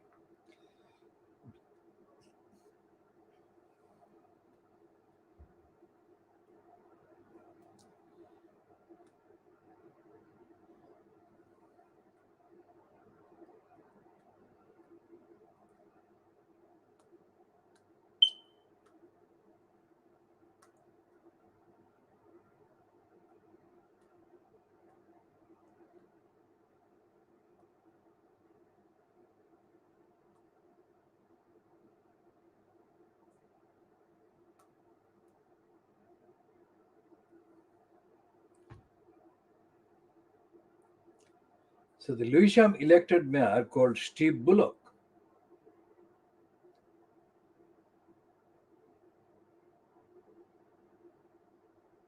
who was mayor at the expense of Lewisham for 16 years, just like Newham's elected mayor, Robin Wales. Now, Robin Wales, despite the name, was born in Scotland, but Steve Bullock was born in Redcar. Now, Steve Bullock, like Simon Woolley, were the two people that were not from Tower Hamlets and were there to endorse Luther Roman as the candidate. And what Steve Bullock said was outrageously corrupt and anti-democratic and totally dishonest. He told the people who were mostly from Tower Hamlets present at the Troxy that Luther Roman was the best candidate and was the best ambassador for the community. Now that was 14th of September 2010. Now there was no evidence in support of that whatsoever. And secondly, Lewisham is not Tower Hamlets, it's across two boroughs into the south of the River Thames from Tower Hamlets. And Steve Bullock had never been heard of in Tower Hamlets, and nobody had heard of him. I'm the one who knew him years ago because he was one of the cabal of employees that Ken Livingstone was served by, if you like, at the GLC, Greater London Council. But nobody else did.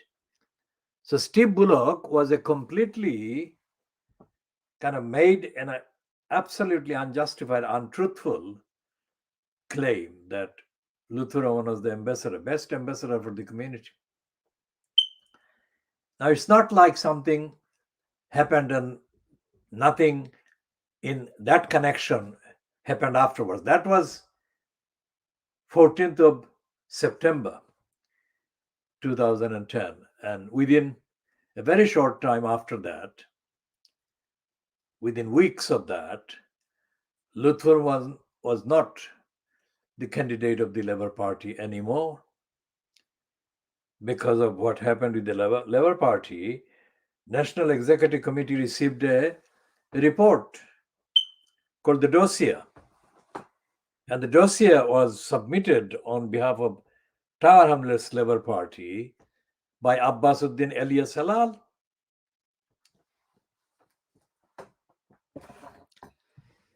Where is that dossier? Let's see what the dossier says.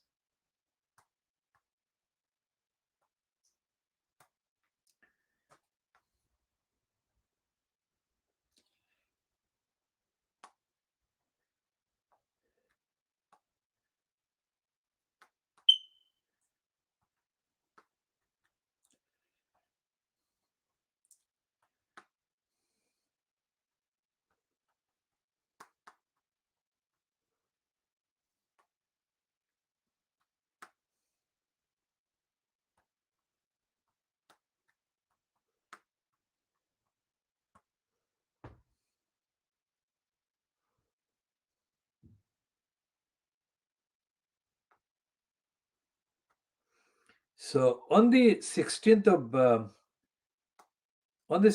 October, which is just the week before the actual election, the website, this website called the Voice of Reason, it's somebody called Ann.blogspot.com. This is the one that appeared on the 16th of October 2010. Halal dead meat in Rotten Boroughs of Private Eye magazine, Private Eye issue number 1273. And the fortnight covered is 15th to 29th of October 2010. And it says, Labour is in meltdown in Tower Hamlets, where the party's cack-handed efforts to prevent its own former council leader, Lutfur Rahman, becoming elected mayor of the East London Borough on 21st of October have virtually guaranteed his triumph at the polls. Lutfur has become an embarrassment to Labour because of his alleged links to the fundamentalist Islamic Forum of Europe, which pulls the strings at the East London Mosque. First reported in this column 2 years ago, I-1219, and forensically examined by Andrew Gilligan on Channel 4's Dispatches. It says back in February, but it wasn't back in February. The Dispatches program was broadcast on the 1st of March 2010. And it wasn't forensically examined. It was extensively reported, but not forensically examined. Because Gilligan, being a racist and an idiot, had his own problems in understanding the community, which he didn't. And he hasn't shown he understood the community even at that stage. Gilligan, overstated the work of the so-called Islamic Forum of Europe. I never heard of the Islamic Forum of Europe as an ongoing, active operation, organization, campaign, or whatever. I only heard about the Islamic Forum of Europe from people like Gilligan and people like Jim Fitzpatrick, etc., etc. So this is the particular reference to the Labour Party. So what is happening in there is that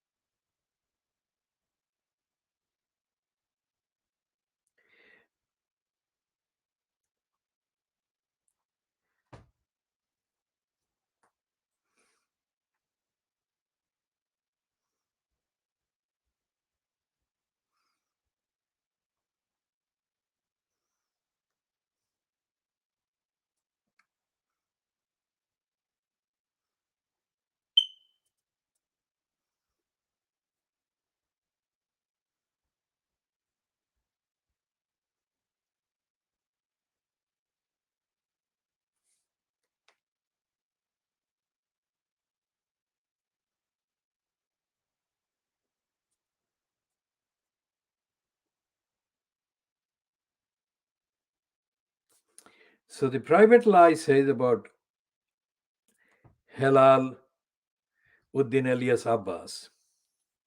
This is how they refer to him.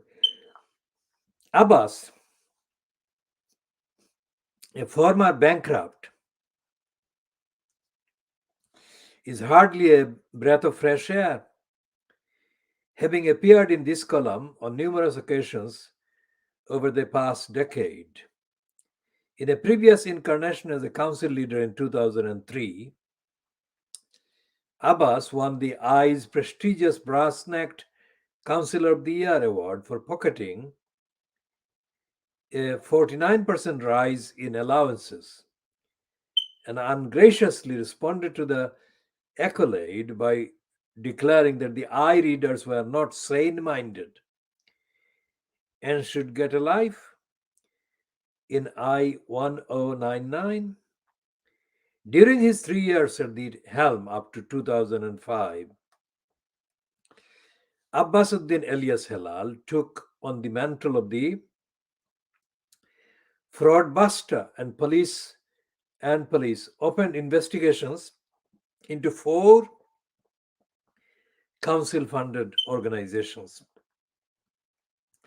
Some of the shine came off this one leaked documents from a housing corporation investigation to allegations of electoral fraud at a housing association referred to a certain candidate A, who had used votes from an out of date register, which included the names of dead people, in an attempt to win a seat on the association's board. Now, that association is, of course, the Spitalfields Housing Cooperative, but it is now renamed as something else. That shows the kind of uncertain nature of that organization itself. Abbas was asked on at least 4 occasions if he was candidate A, and each time he strangely lost the power of speech.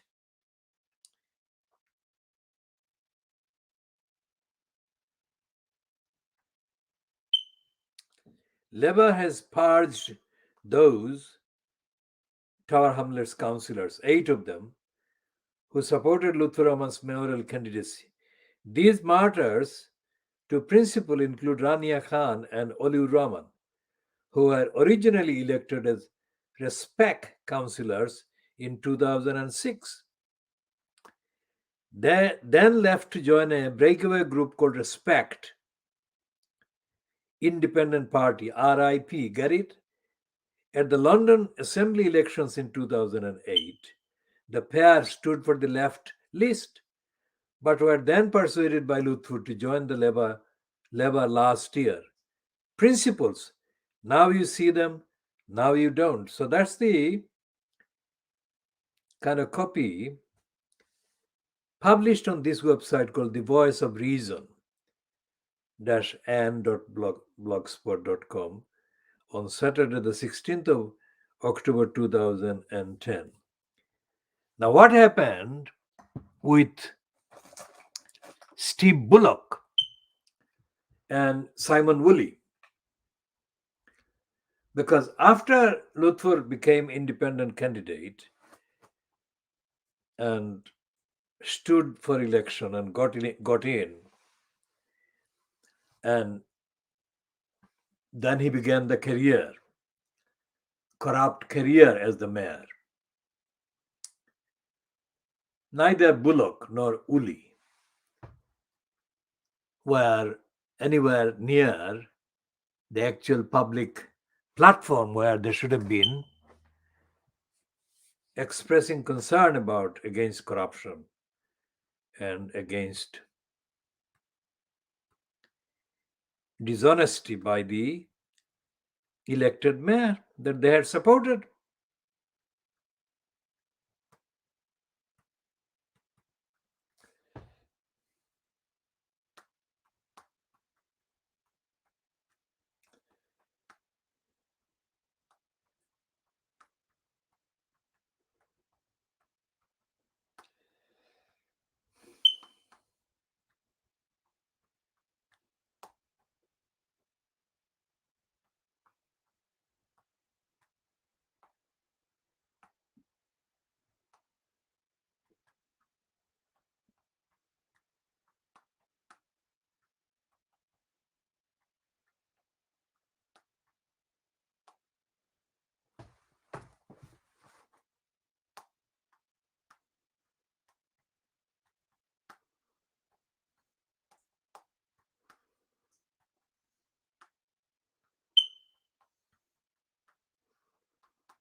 So when candidate A was not named by the Housing Corporation investigation, Abbas Uddin Elias Halal was asked, according to that report on the Private Eye in 2010, asked 4 times whether it was him. And as the Private Eye piece says, each time Abbas Uddin Elias Halal lost the power of speech.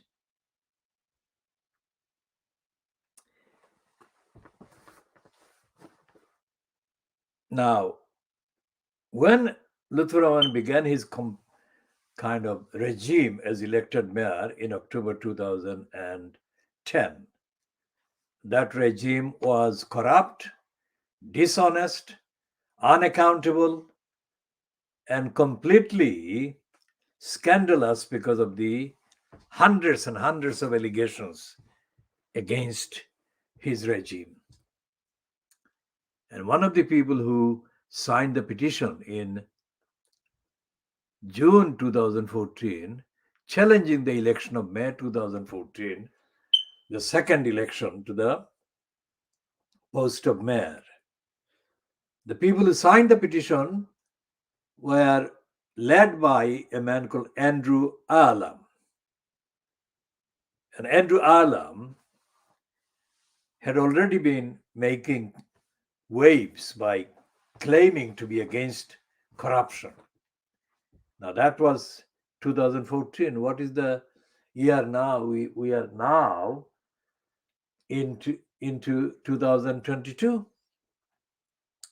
So calendar wise, 14, 15, 16, 17, 18, 8 calendar years.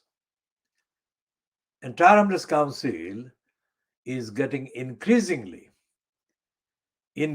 more corrupt, more undemocratic, more unethical.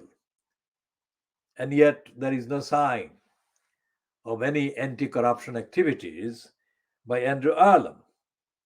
Nor is there any evidence that any of his supporters or co-signatories has been actively opposing council corruption in recent years.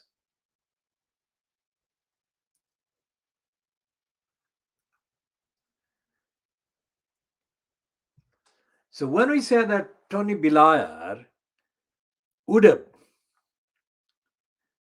got George Galloway out of the Bethnal Green constituency, if I recall, application of petition was allowed to be pursued, we mean this kind of dire state of corrupt complacency in the borough. And the corrupt complacency has got worse with the continuation of the corrupt post of elected mayor. And in the various steps taken to get the corrupt post installed, George Galloway did play a part.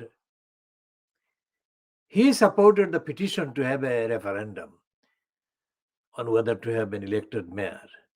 And then he supported the kind of promotion of Lutfur Rahman. The promotion was already predicted in the piece, the dispatcher speech aired on the Channel 4 program, fronted by Andrew Gilligan, who identified an organization called Islamic Forum Europe as being the de facto organizers of the plot to impose Lutfur Rahman as the elected mayor of Tower Hamlets in the name of Tower Hamlets. So, the broadcast of the item fronted by Andrew Gilligan took place on the 1st of March 2010. And the title of that program, the dispatches program, was Britain's Islamic Republic. And it started the program with the secretly recorded conversation by certain members of the Islamic Forum Europe who were plotting to impose Lutfur Rahman as the elected mayor so that they could use the mayor post and everything it represents to their advantage, whatever their advantage or purpose in detail were.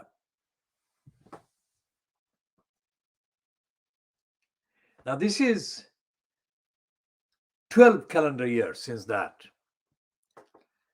And there is no sign that Andrew Gilligan has actually bothered to monitor the corruption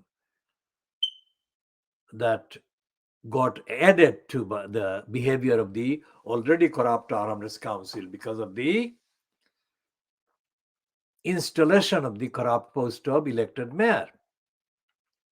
Nor has Andy Ireland, nor has a man called Ted Jury, who from time to time has claimed to be against corruption, etc., but has shown no consistent, credible, independent, objective interest in exposing the crooks in the council or following up the question, why is it that Lutfur Rahman's corrupt regime has not been followed by any prosecution on those corruption, misuse of resources, selling of the town hall, the popular town hall, etc., etc.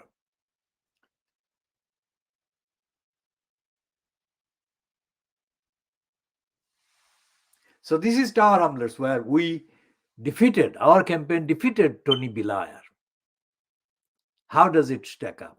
Because on the 22nd of January 2006, we held a rally in the Brady Centre in Hornbury Street, where the absolute unanimous support for the Khoodeelaar campaign was expressed. And I was, in effect, the keynote speaker. And we shall talk about what's the calendar years now? 6.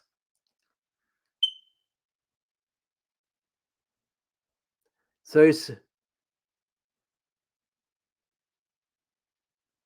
it's quite a number of years now, 2006 to 2022. It's a lot of years. And at that meeting, there was clear unease at George Galloway being at the Big Brother house. And thousands of people turned up to attend the rally, but there was not enough space. That is what the explanation of the people who owned the building, which is the Tower Hamlets Council, against whom we were campaigning. So thousands of people were turned away.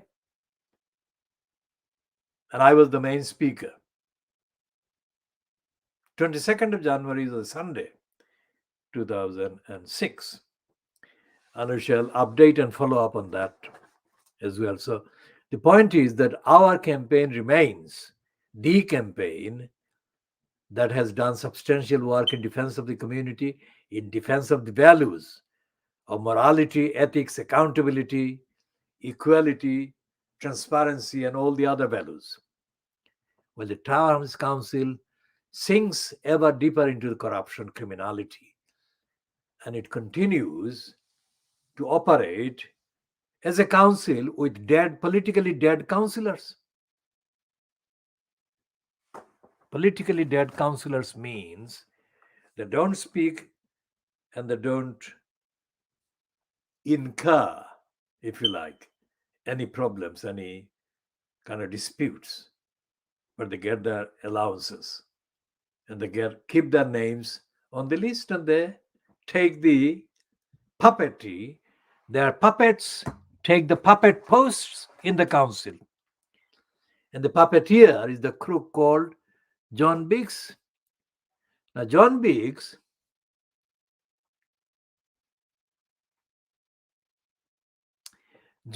is the crook that has been in the post of mayor since 11th of June 2015. And the crook has not been held to account by anybody. And there is a process, of course, you have to go through the process. there is no holding to account of the crook John Biggs. The Guardian described the crook in April 2018 as the diminutive John Biggs.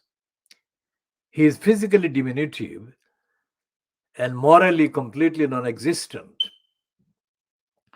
But because of the installation of the corrupt post, which we oppose and we have been opposing, but because of the brainwashing and the bribery, the councillors that got in have continued to support the corrupt post being imposed. And it is suspected widely that Luther Rahman, after being banned for 5 years from public office, is likely to be supported by enough number of people to make another bid to become the kind of incumbent, get elected as elected executive mayor, post holder. And as we said, there is enough evidence, written and otherwise, showing that there was widespread corruption, abuse, criminality, dishonesty with the abuse of resources of the council while Luther Rahman was imposed as mayor. And yet there has been no prosecution. How can that be?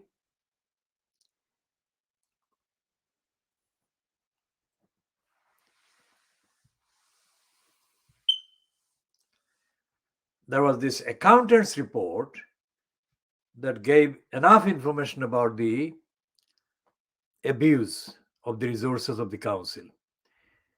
And there were the claims before the election, as I have referred to the dispatches program in the Channel 4 on the 1st of March 2010, where it was simply and clearly expressed that Lutfur Rahman had been selected as the candidate who would be elected mayor, and he would be delivering a particular agenda to the Islamic Forum Europe and whoever else would support him.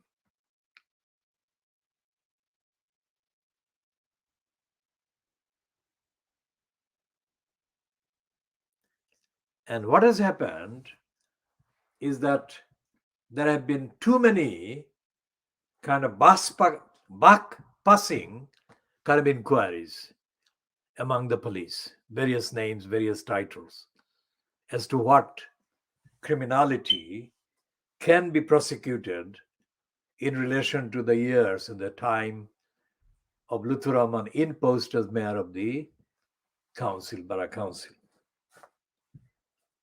And there has been mysterious kind of failure to prosecute.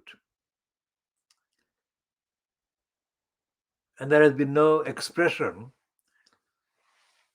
of legal challenge against the police not prosecuting, or against the Crown Prosecution Service choosing not to prosecute.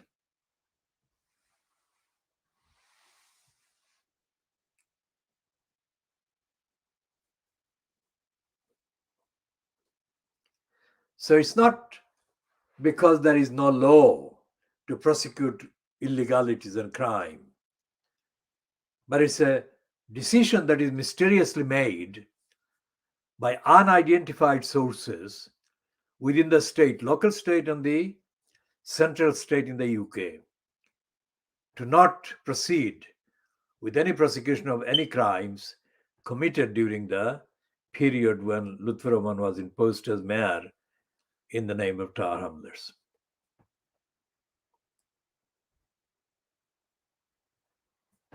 And everyone knows that it was a corrupt regime.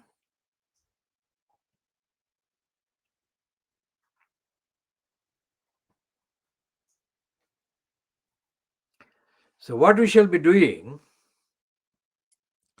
is to bring to an end this particular edition, which probably has been 2.5 hours. I may be wrong in terms of exact minutes, but this is the estimate that I make, 2.5 hours. So we shall be continuing on all issues concerned in due course.